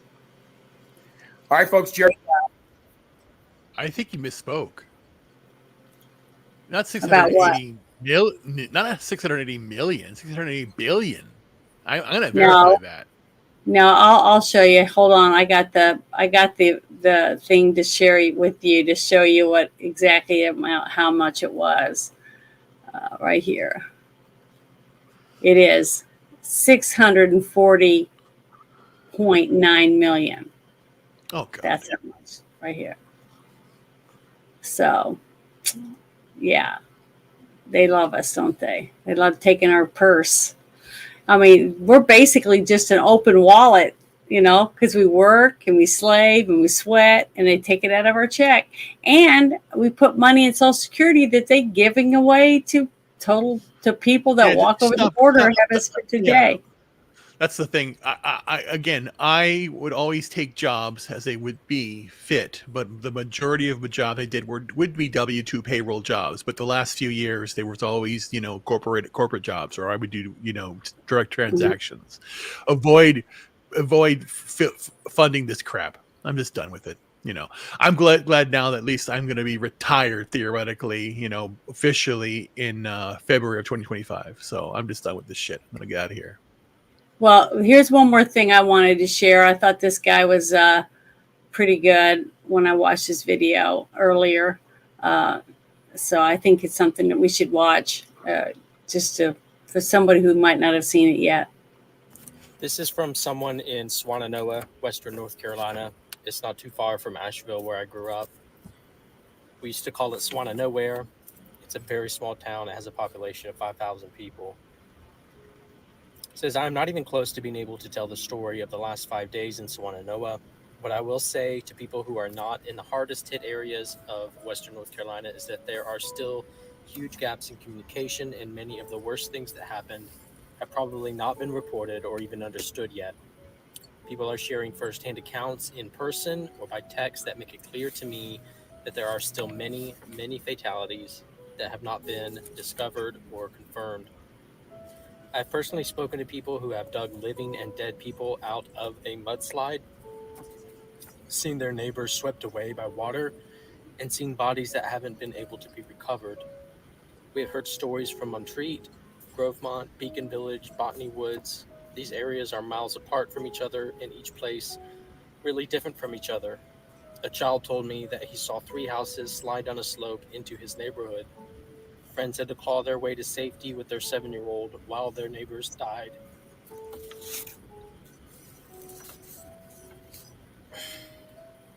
In the river below them. And that's only what we've been managed to glean about places here in the Swannanoa Valley from communicating with people we know and are directly encountering. It looks like there are multiple other parts of the region horribly hit hard. Marshall, Chimney Rock, Silo, places they haven't reached yet in Transylvania County, Haywood. So many roads blown out, and who knows what's on the other side. My sister and I heard from nurse friends who have been working in different hospitals 50 miles apart that it is like a war zone. As internet connections have returned, we are seeing pictures of whole neighborhoods submerged, no doubt with residents in their home. We don't even begin to know the full extent of this yet.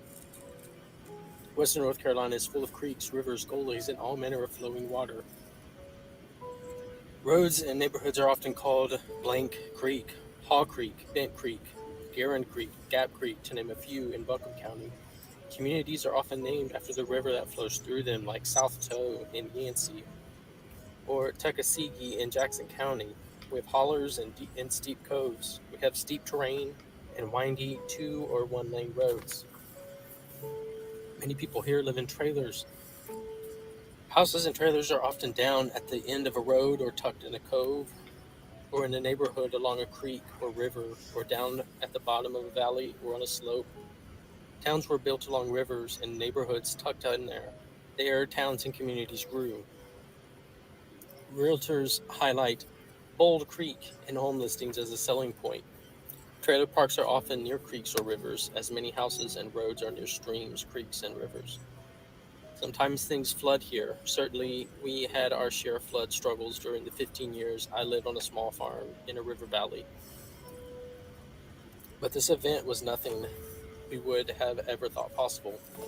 Our neighborhood and our whole Swannanoa Valley is in the purple zone, where the chance of getting this amount of rainfall in 48 hours is once in 1,000 years, which maybe just means no one's ever seen anything like that, and there's no precedent in history. Streets, neighborhoods, places have been wiped off the map. People had no chance to escape. Schools are closed indefinitely. People are not even close to being able to go back to work. We are focused on food, water, medication, transportation, hygiene, who is alive, who is missing, who is dead. We are still very much in triage, and cleanup hasn't even begun. Please keep paying attention and drawing attention if you are not from here. This is going to be a long haul. I'm so profoundly grateful for community. I am so profoundly grateful for community and the way people are showing up for each other.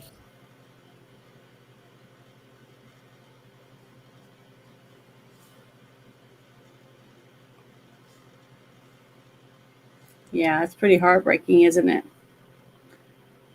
He's reading a letter from somebody he knew from the town that he was from that's no longer there, basically.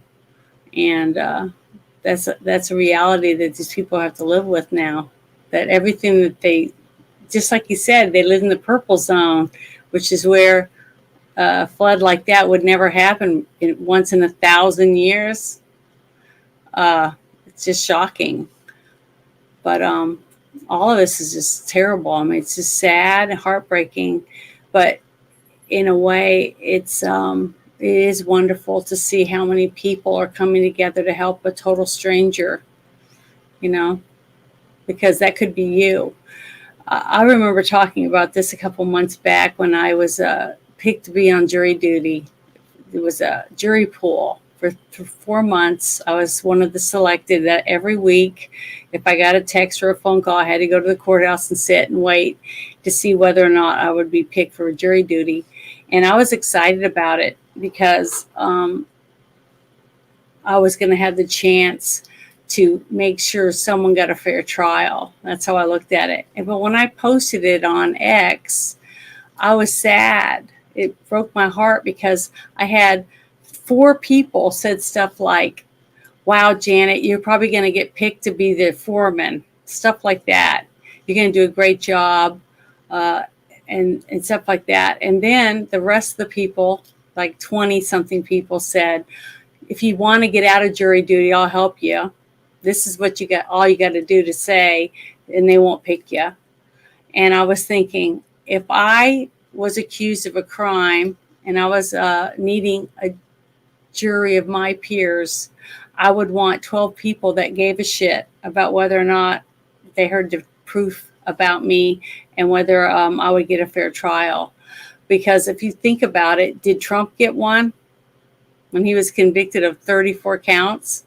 Do you think he got a fair trial? I don't. Okay. And it was sad to me to think that people were going to tell me how to get out of it and not have to serve jury duty, even though I felt it was a privilege to do it. Yeah, inconvenience. I could have got some lousy person that molested a kid or something like that. I don't know. I didn't get the chance because my very last day, when I did get picked and I was sitting up in the jury thing and they were asking the questions about whether or not I was going to be accepted or not. And the one question was asked by the defendant's lawyer. And he said, do you have any relatives that are currently serving in prison in Arkansas? And I had to say yes. So I was told I couldn't be on the jury.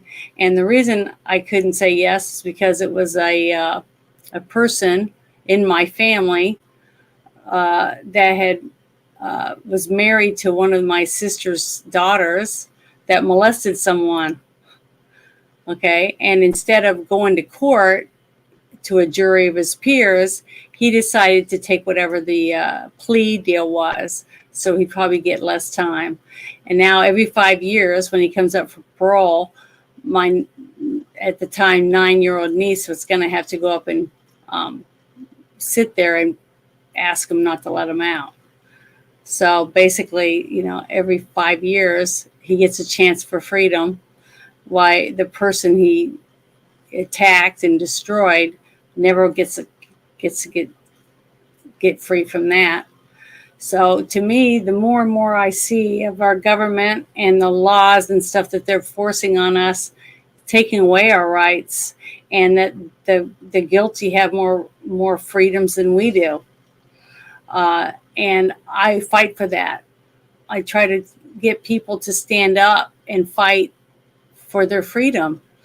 You know, sign up to work the polls so we can make sure we have fair elections. Serve jury duty if you get asked, because that could be you one day that's wrongly accused or being set up against all odds. And if there's only one person that's sitting on that jury that cares about whether you get a fair trial, you're going to end up having another trial, because that person's not going to just say, oh, well, everyone else is voting against him, so it must be true. Okay. I would be that person. I'd be the person everybody hates because I'm going to say, there's not enough evidence. I don't see any proof that this person committed that beyond a shadow of a doubt. And they'd hate me, but I'd still do it because I would be able to sleep at night knowing I did the best I could with the evidence that I saw in front of me and make the right decision. And I wish more people cared that way. I really do. I'm sad. My heart breaks every day when I see so many people that are willing to throw another person under the bus or lie about them for a few dollars. It's disgusting. And but I do see a light because every time I see like that gentleman that jumped in the river to save that little old lady that's house was going down the river, or the people that stopped to help all those animals that are stranded, different people that use their heart and their head to make a decision to help another person or an animal or someone else in need without thinking about whether it was how it was going to affect them. That gives me hope in the future of humanity, of us having a better future for the rest of us. Because even though all this fighting that we're doing to try to make our country freer with smaller government and giving it back to us to make the decisions for our own lives, we're still helping the people that think that you and I don't deserve it. You know what I mean? But we're still doing it. I'm still going to do it. Because to me, my family being free is worth them being able to be free too, even though they don't want me to be free. So I just wish more people felt that way. Is anything you guys want to add since I took so much time gabbing, taking up space? No, it's fine. That's fine. I basically, sorry. Go ahead. No, I basically posted something today on X, and I actually decided to put it on Rumble and YouTube. There's nothing offensive on it, but it's basically I've decided that, again, my disability has afforded me, I'm going to get my money from the government, and I'm basically going to utilize it to fight the government because, again, they stole it from me. I'm going to fight back with that money.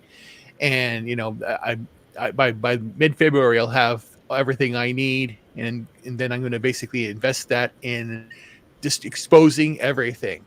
And we have to go back to strengthen the 10th Amendment because, again, the government is derelict in their duty completely. Everything they have done for a very long time now has been in service for corporations and for globalist power. The New World Order, George Soros, just last week, they allowed him to take over 200 plus radio stations, a foreign entity to take over. So that's even more fodder. And X is the problem. I am the problem. We are the problem. We are censored. They're not. They lie every time they do anything. But again, I put it the darkness over our nation. I put it out there, and I can share the link to my X. And I did this video. I record a video every single day. I talk on all the topics, and I do it formally. I just turn the camera on. I speak. And that's how it is. But I'm done. I have to. The time is now. I'm going to do everything I can to on track. I want to be a constitutional lawyer. It's one of the things I want to do. I want to do everything now. But I'm just done. I'm just going to be doing everything. It's going to be because, again, no one's doing anything. I hate when they say, "Well, someone stand up." If I have to stand up, I'm going to do it. But I'll put a link. I'll share the link with that so people can see on X because it's basically, I do it every single day, and it's just we're living in sadness right now because, again, I'm disgusted with when I saw Maui. I said, how could that happen here? That's one event, but then you go back to East Palestine. And again, you had them there. The water's safe. Drink the water. No, it's not. It's like the Aaron Brockovich movie, but this is not a movie, my friend. This is real life, and they are doing this.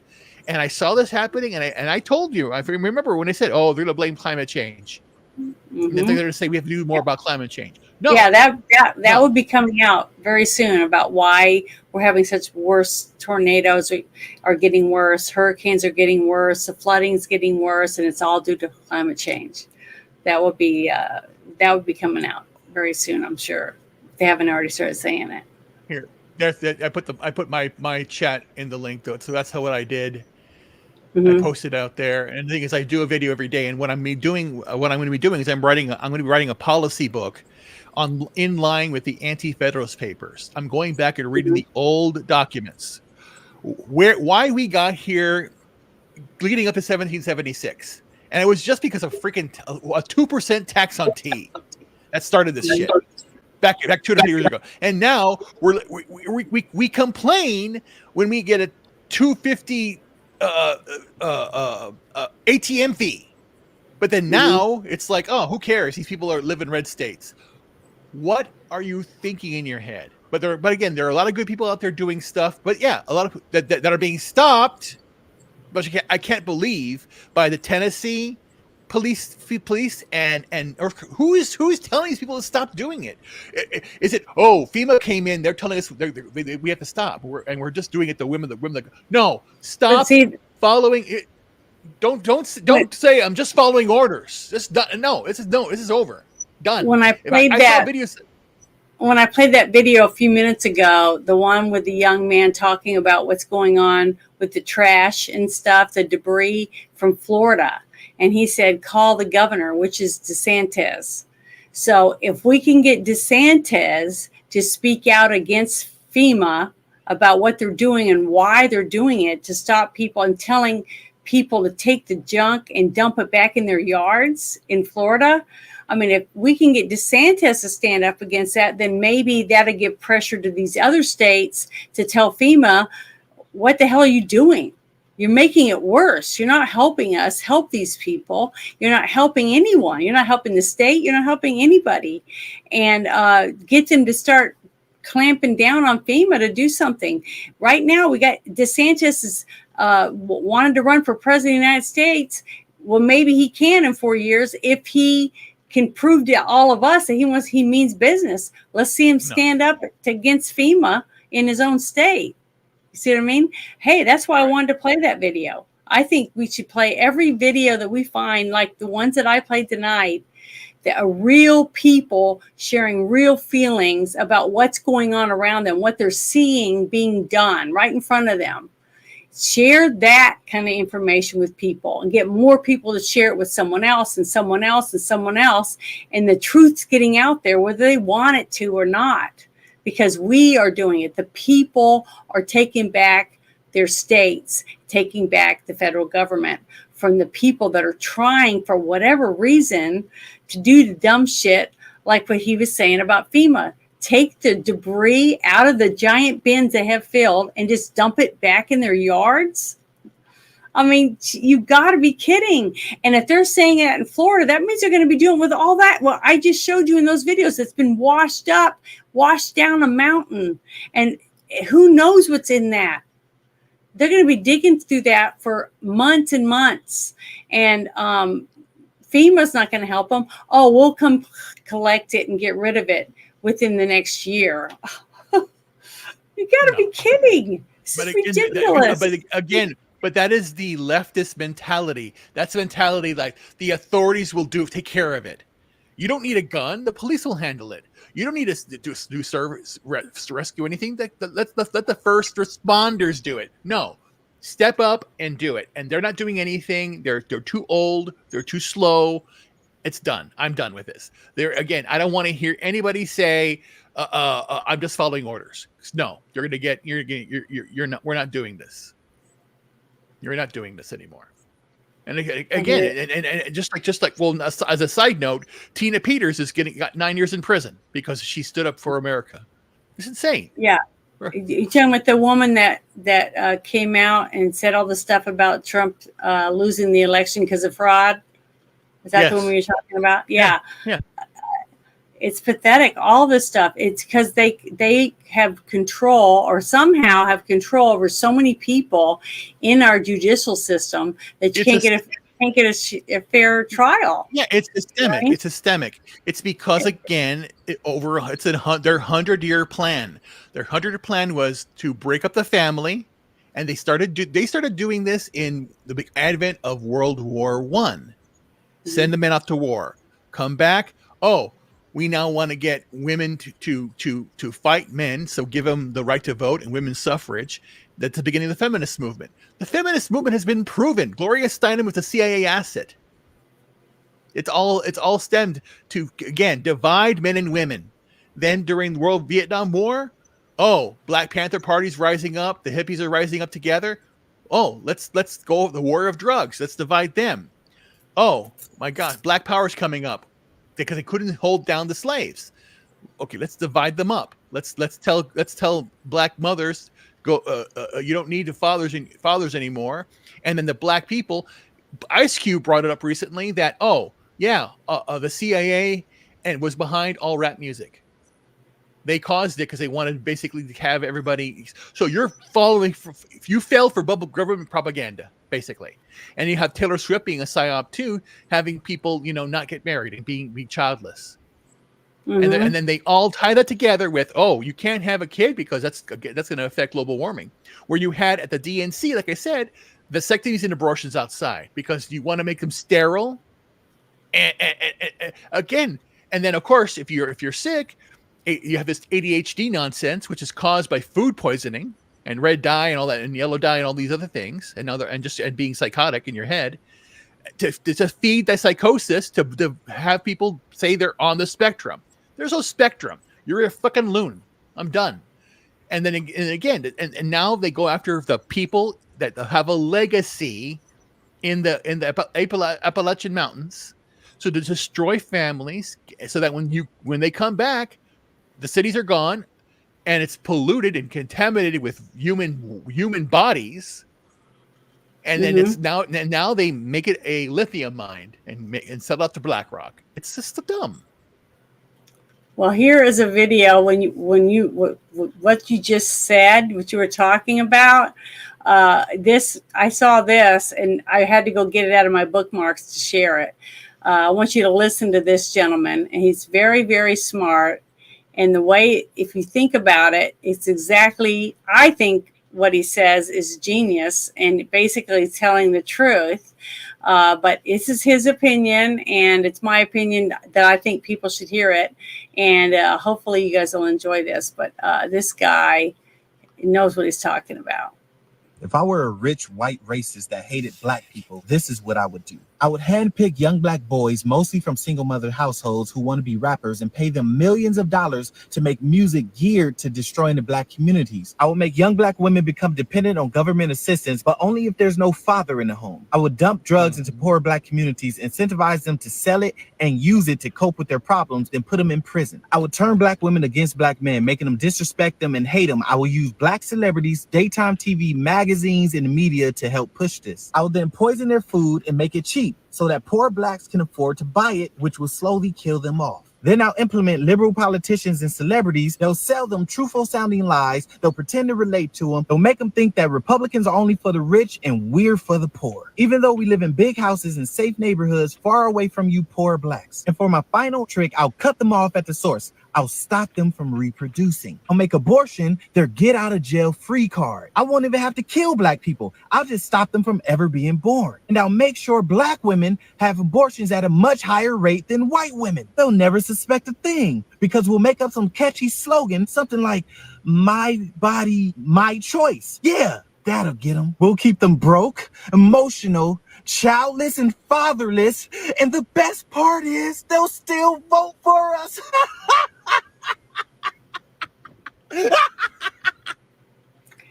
That's scary, isn't it? Yeah, it is scary, but people buy into this crap because again they're inundated with exactly what they've done.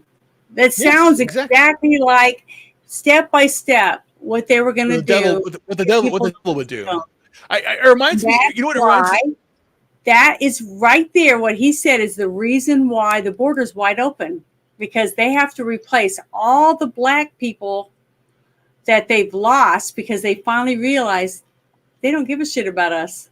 They keep saying they're going to do this. They keep saying they're going to do that, and they've done nothing all these generations. So finally, they're walking away, right? So they go, the Democrats realize we're not going to win. If we lose all these people, we're never going to win another election. The only way we're going to win is we got to bring in a whole new millions of new people that are right back where we used to think we had all the black people. See what I mean? They're racist.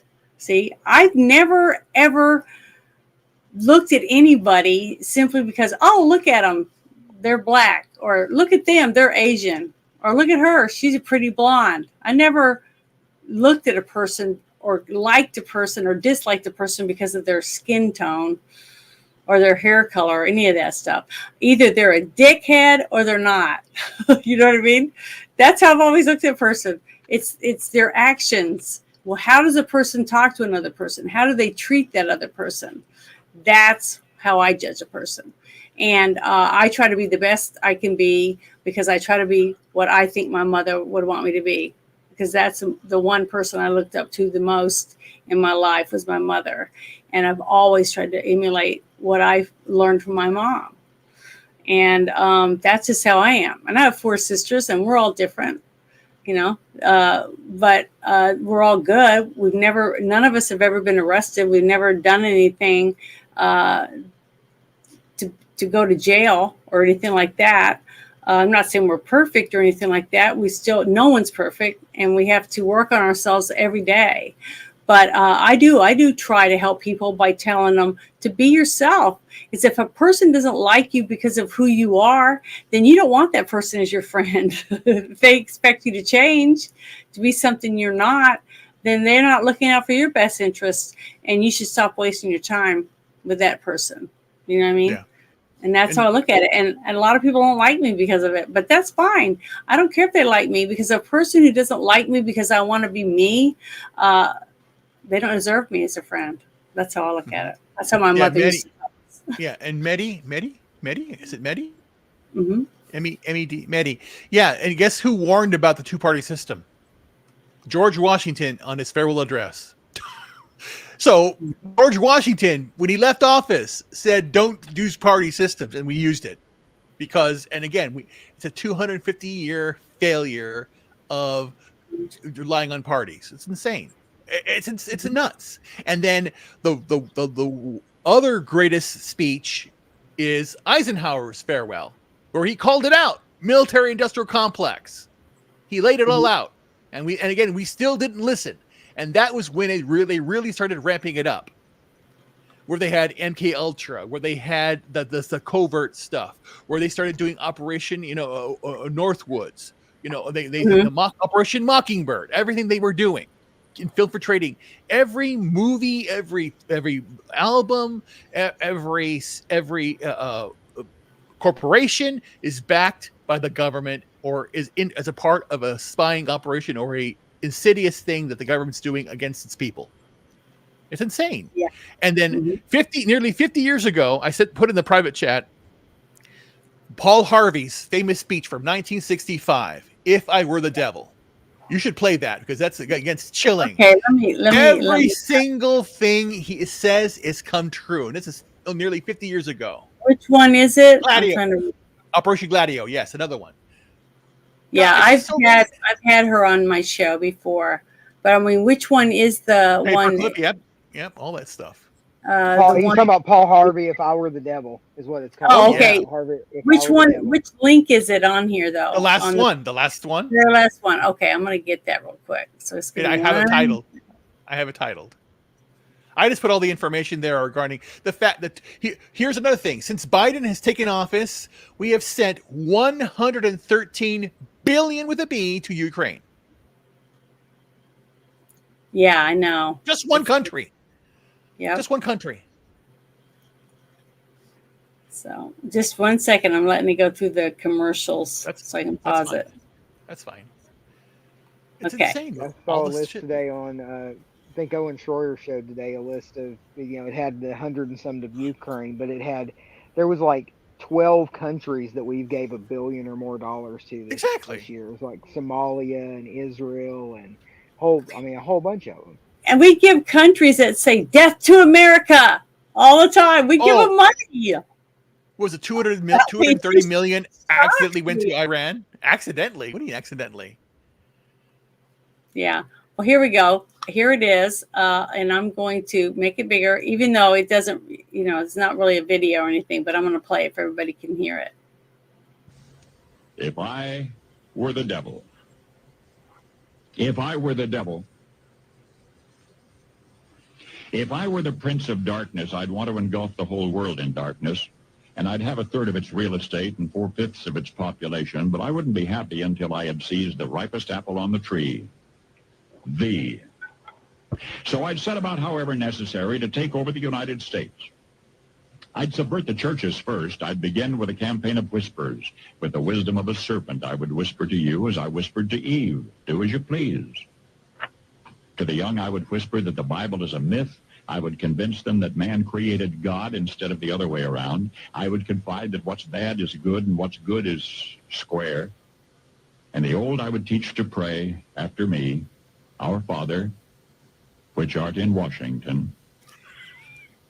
Prophetic. And then I'd be organized. I'd educate authors in how to make lurid literature exciting so that anything else would appear dull and uninteresting. I'd threaten TV with dirtier movies and vice versa. I'd peddle narcotics to whom I could. I'd sell alcohol to ladies and gentlemen of distinction. I'd tranquilize the rest with pills.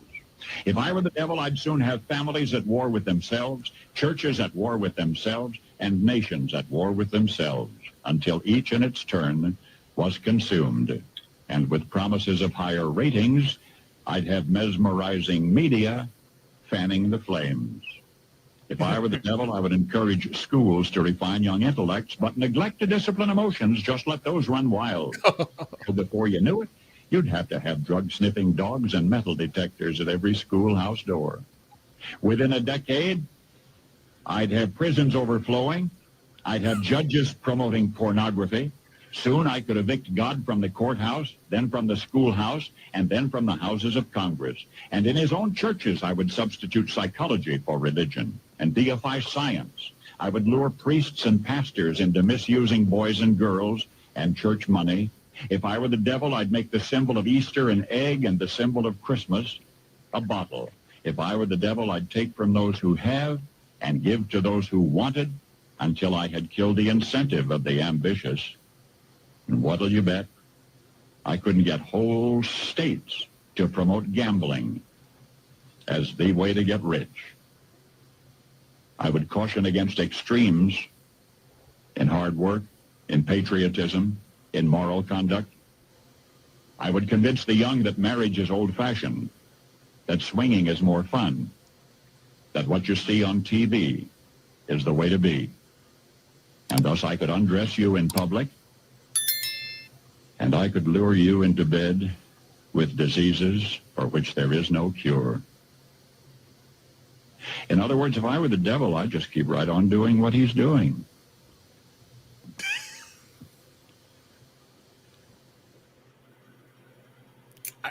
So true. This is 1965, okay? 50 years ago almost.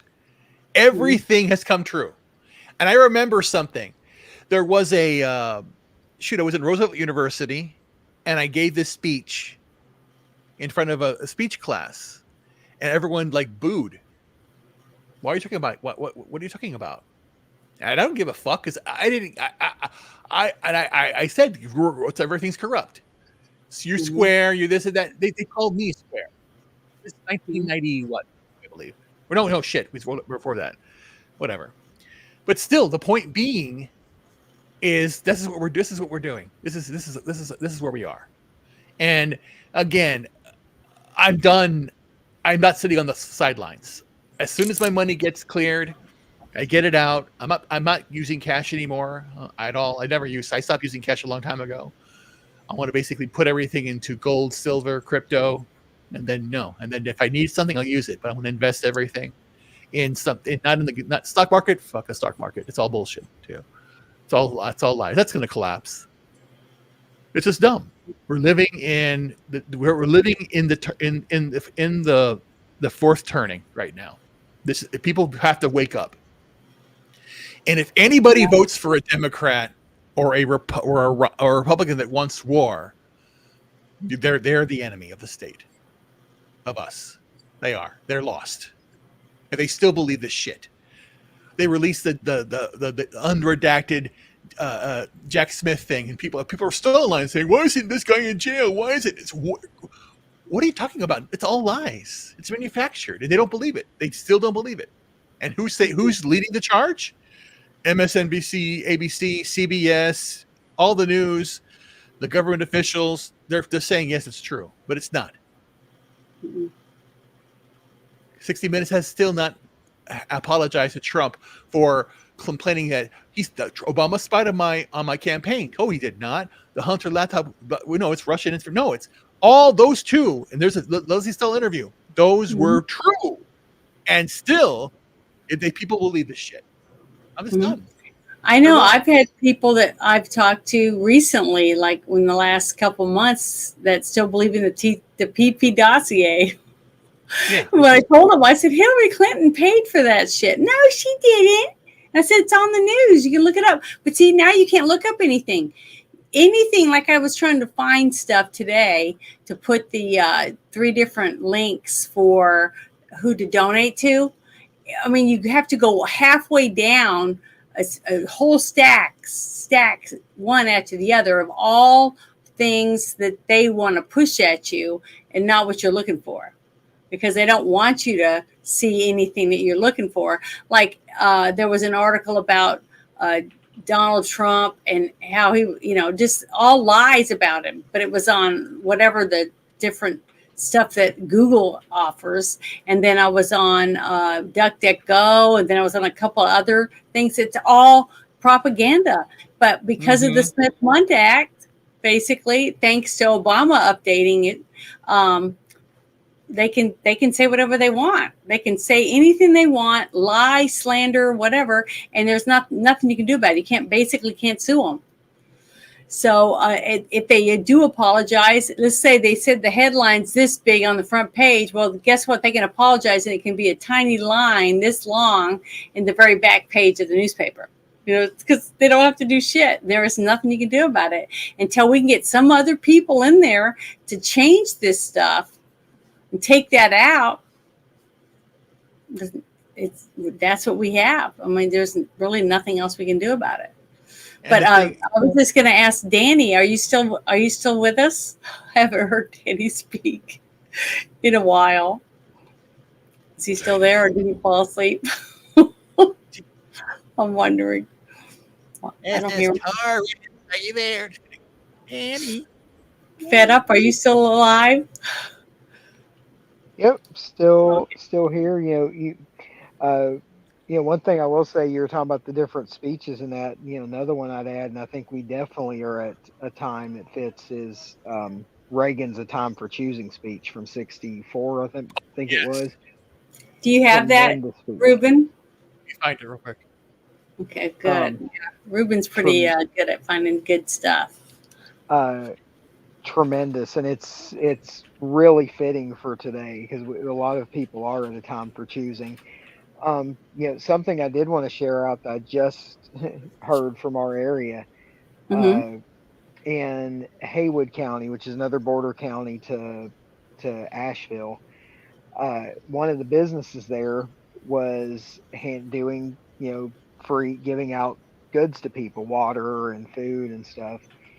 And somebody showed up and claimed they were a member of Haywood Emergency Management and told them that they had to cease and desist any of their relief efforts, that people only could come to the quote unquote designated sites by emergency management, of which there are only 4 in Haywood County, which is bad enough to begin with. But also now it's been found out that person that told them to stop was not actually a member of Haywood Management. It was a member of FEMA pretending to be a member of Haywood Management because they didn't want the backlash. Oh my gosh. See? Just like that kid was saying about what was going on with FEMA and not letting them take the debris anywhere, right? And that they were going to handle it all in Florida. And this was in North Carolina? what you just said? Yep, this is about See, couple counties over from me, up the mountain, and telling you. you know, and if you don't have, that strong local leadership that's going to stand up to these people, Hmm. because at the end of the day, this is where you have to have a good, solid constitutional sheriff, because your sheriff has as much or more power inside the walls of your county than Hmm. anybody that comes from the federal government. Yep. And I'm lucky I have one of those. We had a constitutional sheriff for a long time, and his deputy sheriff is now our sheriff, and he trained him up right.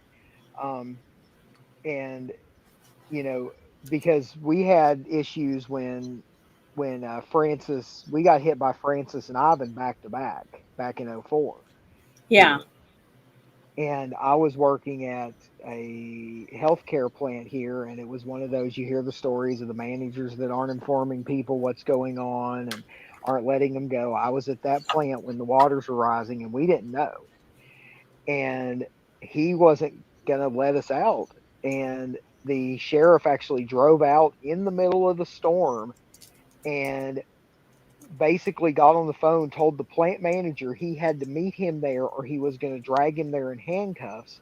And then when the plant manager got to the plant, he was like, "You let these people go now, or I will charge you with 1 count of reckless endangerment for every single person out of here, and God help you if anybody gets injured." um, and that's the type of man you have to have as a sheriff if you want your stuff to survive. It's like, oh, and that reminds me, speaking of that, one other secondary thing people aren't thinking of. They Mhm. they see the devastation in this area and those things.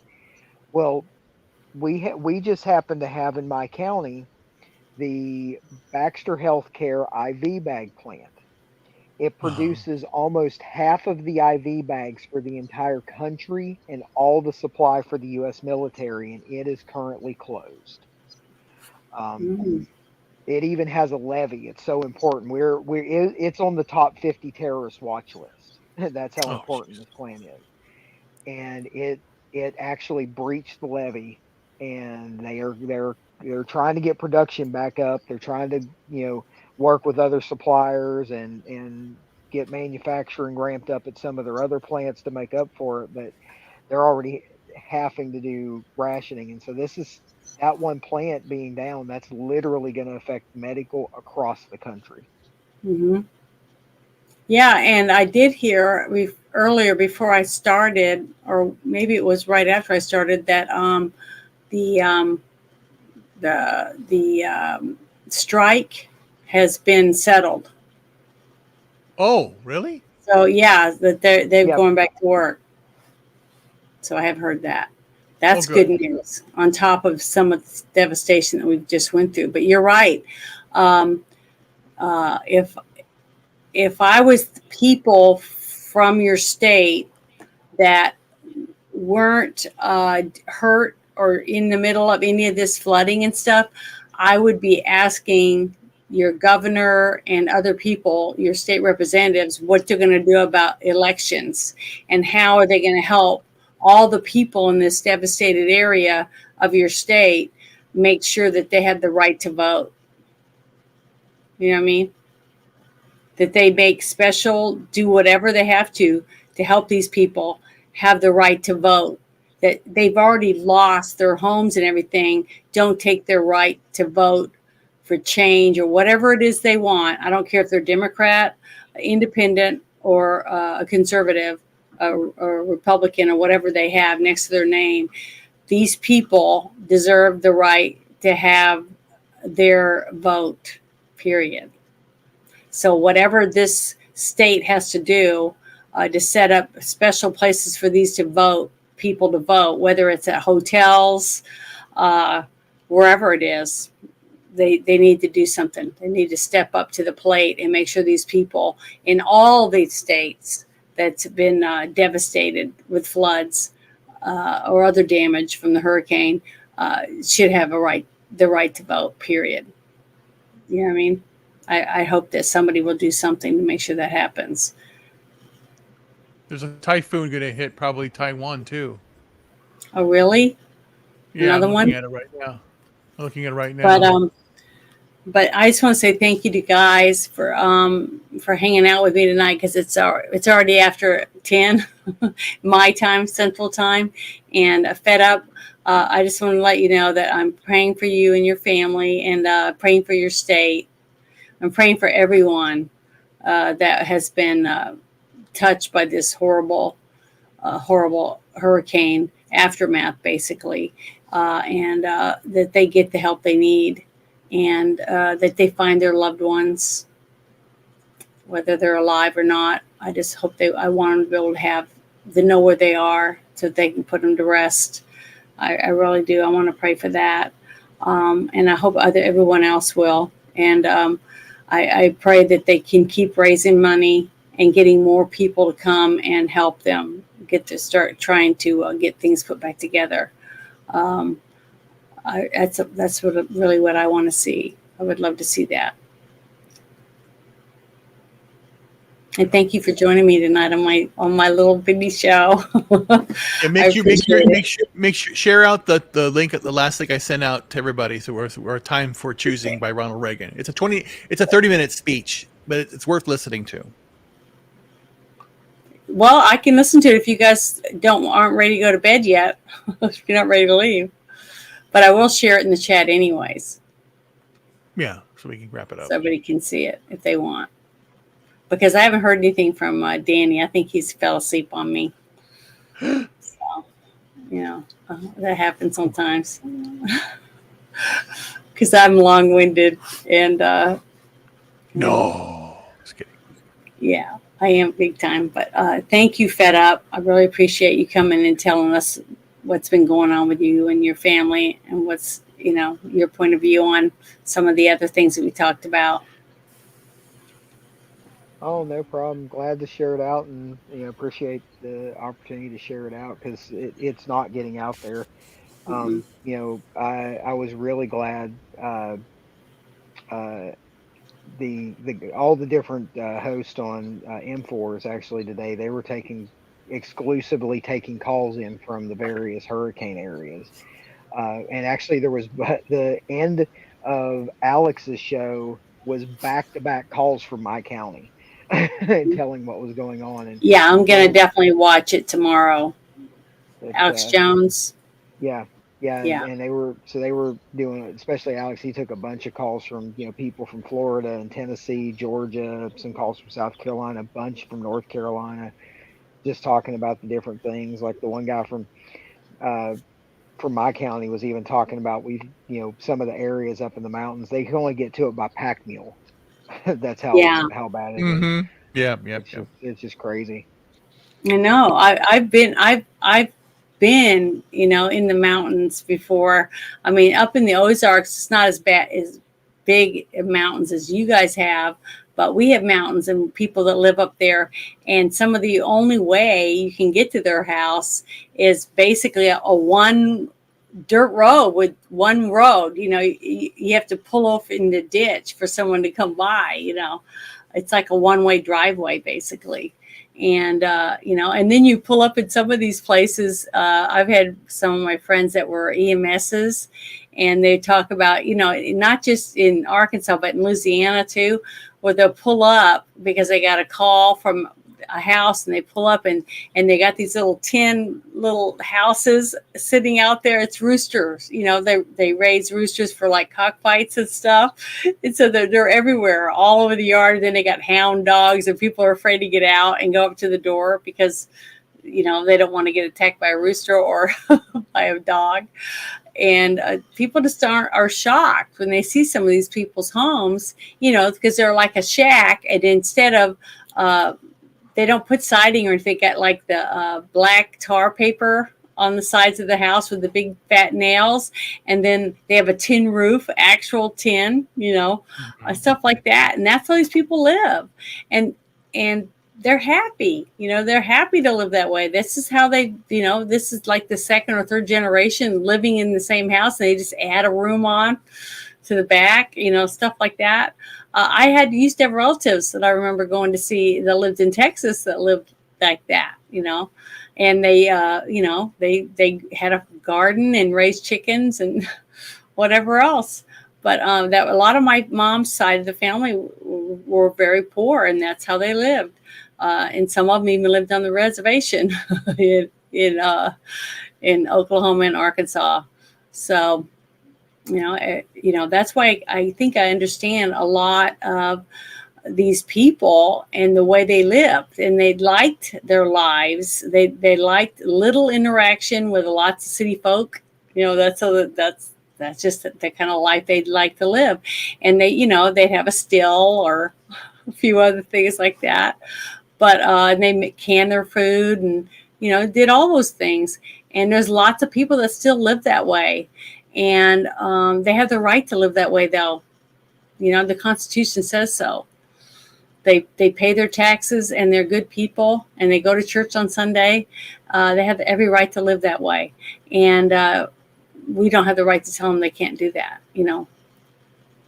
But some of these people now have nothing, because of where they chose to live, and why it's been so hard to help a lot of these people, like what we saw with the Corey Mills when he was saying that they're taking medications and oxygen tanks and generators and stuff because they still have their home. That's their home. Even though they don't have a road to get in and out to go to the grocery store or go to the doctor and stuff like that, we don't have the right to go in and tell them you have to leave. You can't stay here. Even though the flood's over and stuff now, the mudslides are done. Now they just have to wait till they have a road built, unless they have horses that they can ride horses, because horses can get you around in the mountains, but we'll have to just wait and see. And I hope that we can get enough people to help them out and let them keep their homes, the ones that still have homes, and somehow figure out a way to help these people rebuild where they want to live, which is the land they own, and they have the right to live on it. And hopefully we can help them by donations or whatever else that we can have done to make sure that these people get what they need. Because I'd want that for me. If it was my home, I'd want someone to help me. If something like that happened, I'd be thankful for the help. But we'll have to wait and see, won't we? What this government's got planned for us. So, well, Ruben, do you have anything coming up on your channel that you'd like to talk about before I say goodbye to everybody? No, it's fine. I laugh because every day now, since September 1st, I do 4 videos a day. Mm-hmm. I do a video on I have 2 YouTube channels. One is for health and wellness. That's my oldest channel. I have my weight loss quest. You can look it up. It's on my main channel. You can see it. All my links are posted there. I have a YouTube channel that it's my name, one I'm always logged into here, and it's basically just general what's going on in my life.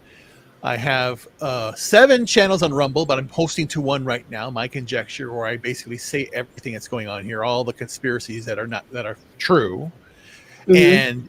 And then on X, I have 3 accounts. I post on one right now. I do 2 are backups, and that's where I posted my Darkening of a Nation right now. And basically I posted that on my Substack. I have a Substack also.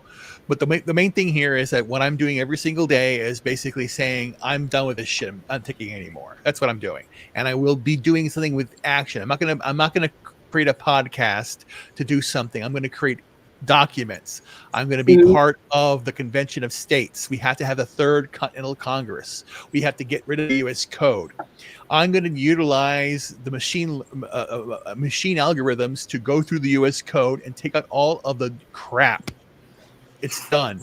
Just like Roe v. Wade, go back to the states. Everything should go back to the states. We have to go back to the founding documents, and that's what that charge is. Because again, the federal government is too big, too bloated, and too corrupt, and this corruption has to be rooted out. You have to root the weeds out. Because again, we have to breathe again, and people have to stand up for what we believe in. All the things that we've been talking about, all these operations going on, all the public-private partnership things going on, we have to stop them now. So it's time to rise up. We have less than 30 days for the election, or we're approaching 30 days for the election. I'm sorry, Yeah. and this is it. If you want calamity, then you stick your head in the sand. But a lot of people are still like, I'm seeing, I posted it on Facebook, on my Facebook also. Well, there's still people talking about doing this, going on vacation, doing that. They're oblivious to everything going on, because again, the system has programmed you to be numb through drugs, alcohol, movies. Social media has been polluted, and the news has been polluted. So it's time to detox your life, detox this nation from the corruption. Thank you. Yep. Thank you. Well, Fed Up, do you have anything you would like to share with everybody before we turn off the channel? I just say, we think we've proven yet again with these situations, you got to do for yourself and your community. We know the government isn't going to do for us. They're, bunch of evil people on both sides and some good people, mostly on one side. Yeah. I don't think we got much left good on the other, and the few that seem like they're good people are moving over to our side, like, your RFKs and Tulsi and Elons and ones like that used to be uh, Nicole Sheridan, things like that. Shanahan. I mean, they seem like they're moving more our way than the opposite. So, but yes, just keep people in your prayers in this area. And do know that some of the toughest people you will ever meet are in these mountains here, and so they're going to get through. They're people here are as resilient as I've ever dealt with anywhere. Mhm. And it is the same way here, like you were talking about. I mean, my wife's family, her daddy was a sharecropper. I mean, his house, tin roof, dirt floor, you Mhm. know. And even my wife, she she grew up on, was spent most of her time on her grandmother's farm up in Buncombe County that, did not have running water. Power was only run to half of the house, those type of things. So, Mhm. uh, and some of the places here are still like that. So, some of these people that's, my wife and I did kind of get, a little joke in the midst of all this, and was, kind of like some of her family, they might not even notice when the power's out, type of thing. And there is some Yeah. of that here, Mhm. but that also means they've got the stuff canned back. They have the ways to, they have the wood stoves and the different ways to do things, and Mhm. even like us here, we're, you know we were okay because we knew to have a sterno stove and food and water put back, and things like that nature, because we knew you got to, at the end of the day, be able to count on yourself. And if you take care of yourself, you're not a detriment to anybody else. Nobody had to come bring us anything. We didn't have to take any time from the rescuers or all these people distributing stuff. We actually was, when we got power back, our local church, the church around the corner of us, we saw they were distributing, and we, took a crate full of people food and cat food, and it, turned out it was good we took it down, because they had actually run out of pet food. Because as soon as we Mhm. brought it up, we heard the lady that was doing this distributing yell to the guy at the front of the lines, like, "Let people know we got cat food again." So I was like, Oh, so good. and so people are just so many affected in different ways, and but seeing the resiliency of the people, seeing the people come together, seeing folks going out and you some of these videos that you've seen, neighbors going out and the whole neighborhood getting together and cutting and clearing the trees, and making sure people are getting their food, and making sure they got you know, one of the radio stations here, and I'll end on this because I think this is very important, because it goes to some of the people that are doing the right work. One of our local radio companies, I guess you would say, because they basically dedicated every station they had has been doing pretty much 24/7 coverage. They've been getting Mhm. the information out to people on distribution sites where they can get fuel. They're taking constant phone calls from all the surrounding counties, people calling in and being like, "Hey, I haven't heard of this loved one," and they're taking those names and getting them to people and trying to hunt people down that are missing, and have just been doing it since the beginning. And Mhm. the thing is, the only reason they are up and running because their infrastructure for their station went down is iHeartRadio sent in a engineering crew and got them on Starlink, and they've been running off Starlink. That Mhm. and if it wasn't for Elon Starlink, and a lot of this stuff is stuff that's being sent in for free. Nick Sorter brought some in. I've been hearing from some folks connected to the Trump campaign that he's getting 500 Starlink units sent in. Um, and this is how they're communicating because the communications are down. I mean, the place where Grindstone's at in Jonesboro, even the system for the emergency first responders, FirstNet, it's even down. I Mhm. mean, because all the infrastructure is just gone. And so, you know, some of these people that, so many people want to down and diss on, they're the only reason we're here. And, it's like so many people are, not big fans of Walmart. I'll never say a bad word about them again. My county would have starved if it wasn't for Walmart. They got open the Yeah. next day. They were getting stuff out to people. They got the road cleared from their distribution center. They've been getting multiple trucks in every day. They got security in to make sure things got handled and people were, it's been actually tremendous the effort they've put in to get people, and they're doing it in every county around here. And just like mine, because we only have three grocery stores. One was under 6 foot of water, and the other one was closed because of power for the first like 4 days. And none of our Mhm. little local grocery stores got open, so we literally had Walmart. That was it. Yeah. you know, Well, I'm and thankful so you did have at least have that. yeah, and uh, so it's like we we've we've seen we've seen definitely the worst of people in the government and some of this stuff, and of course we've had looters, we've had you're going to have that, but Mhm. we have tremendously seen the absolute best of the best of people also, and that's what people to keep in mind is that you have a lot of great people out there, and they're just doing, it might be helping that one neighbor, it might be helping little things, and and you don't understand until you see somebody how important the little things can be. We were at the Walmart, and I'll tell this little quick story actually, and I'll end on this. Is we were at the Walmart, and we were looking at different things, and we're pretty good, like I said, ourselves, but we were in the car section, and my wife happened to see this little emergency kit, and saw the kit had a pre-charged backup battery in it and a flashlight and a crank flashlight. Great for Mhm. emergencies, right? But no, a lot of people don't think of this stuff.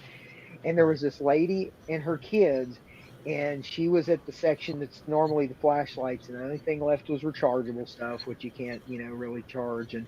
And she was, just looked despondent. And my wife caught her and was like, "Hey, did you see this?"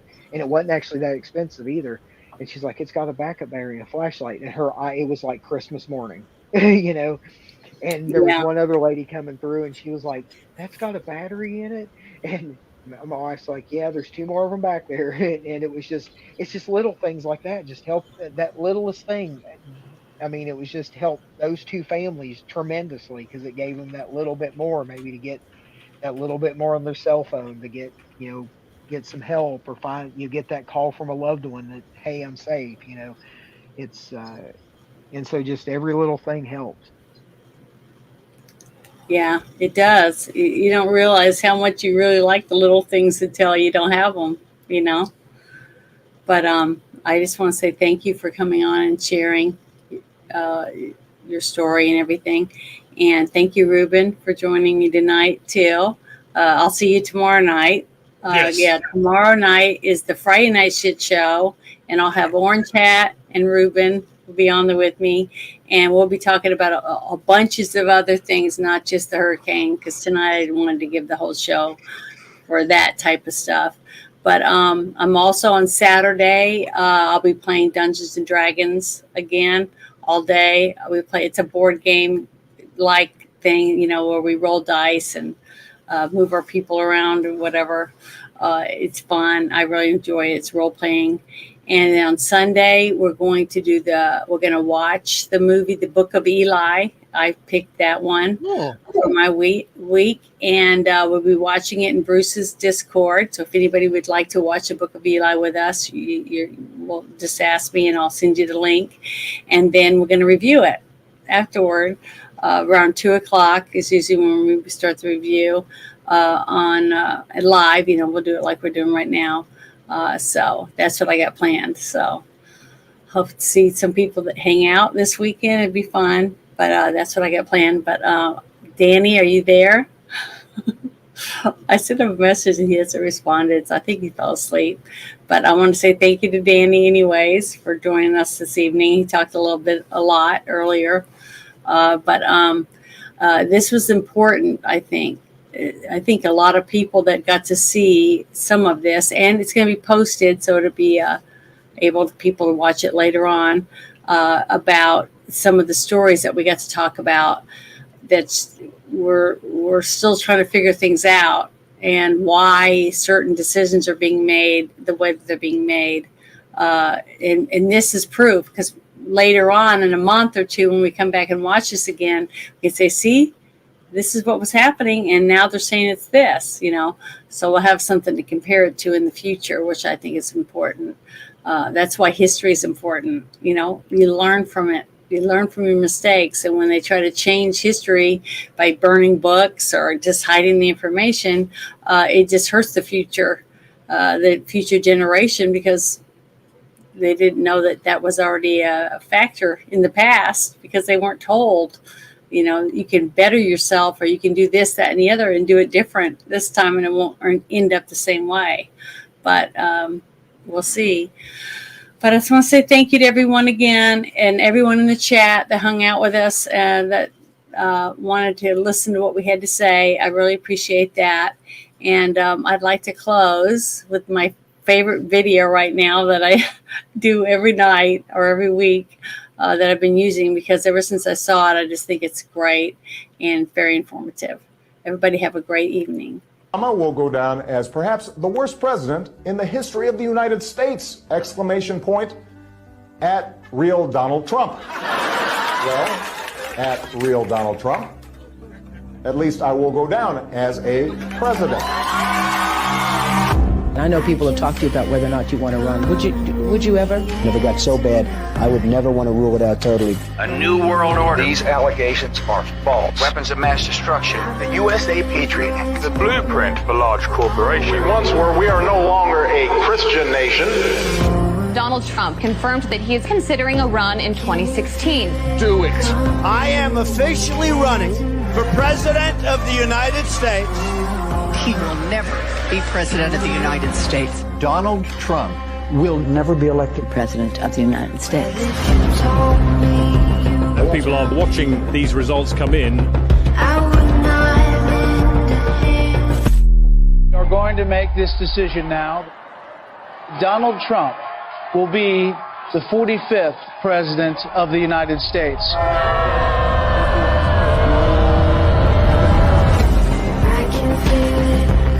Does it ever seem to you that President Trump has done more than any president in modern history? And in the 10 years I've been involved in politics, I've never seen an administration hit the ground running like this. I could spend the rest of the hour laying out the accomplishments under the Trump presidency, despite everything thrown at him. The market just had its 12th straight record close. Taking action to save as many kids as they can. We were energy independent under the Trump administration. More Americans reported being employed than ever. Helping those who have served our country in the military to get access to mental health care. The Great American Outdoors Act is the largest single piece of legislation to support our national parks and public lands. Created more than 7 million good-paying jobs. Websites can be held liable in court for having sex trafficking content. The Abraham Accords, which for any other president would have been multiple peace prizes. America did not enter into a foreign war. The employment rate in the U.S. fell to 3.5%. The First Step Act eases federal sentencing for nonviolent offenders. Increased funding for historically black colleges and universities. Allows terminally ill patients easier access to experimental drugs.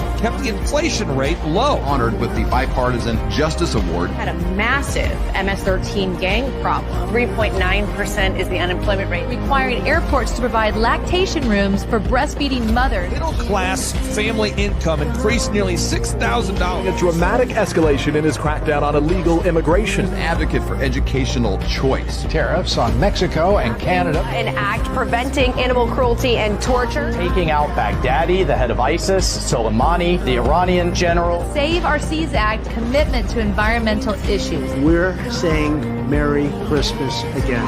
Community development in low-income urban and rural communities. Help us to remember the importance of fighting off tyranny. Pulling out of UNESCO, the World Health Organization, the Paris Climate Accords, reassessing NATO and the United Nations. Stood up for Christianity and the Constitution more than any president in American modern history. We are stopping the attacks on Judeo-Christian values.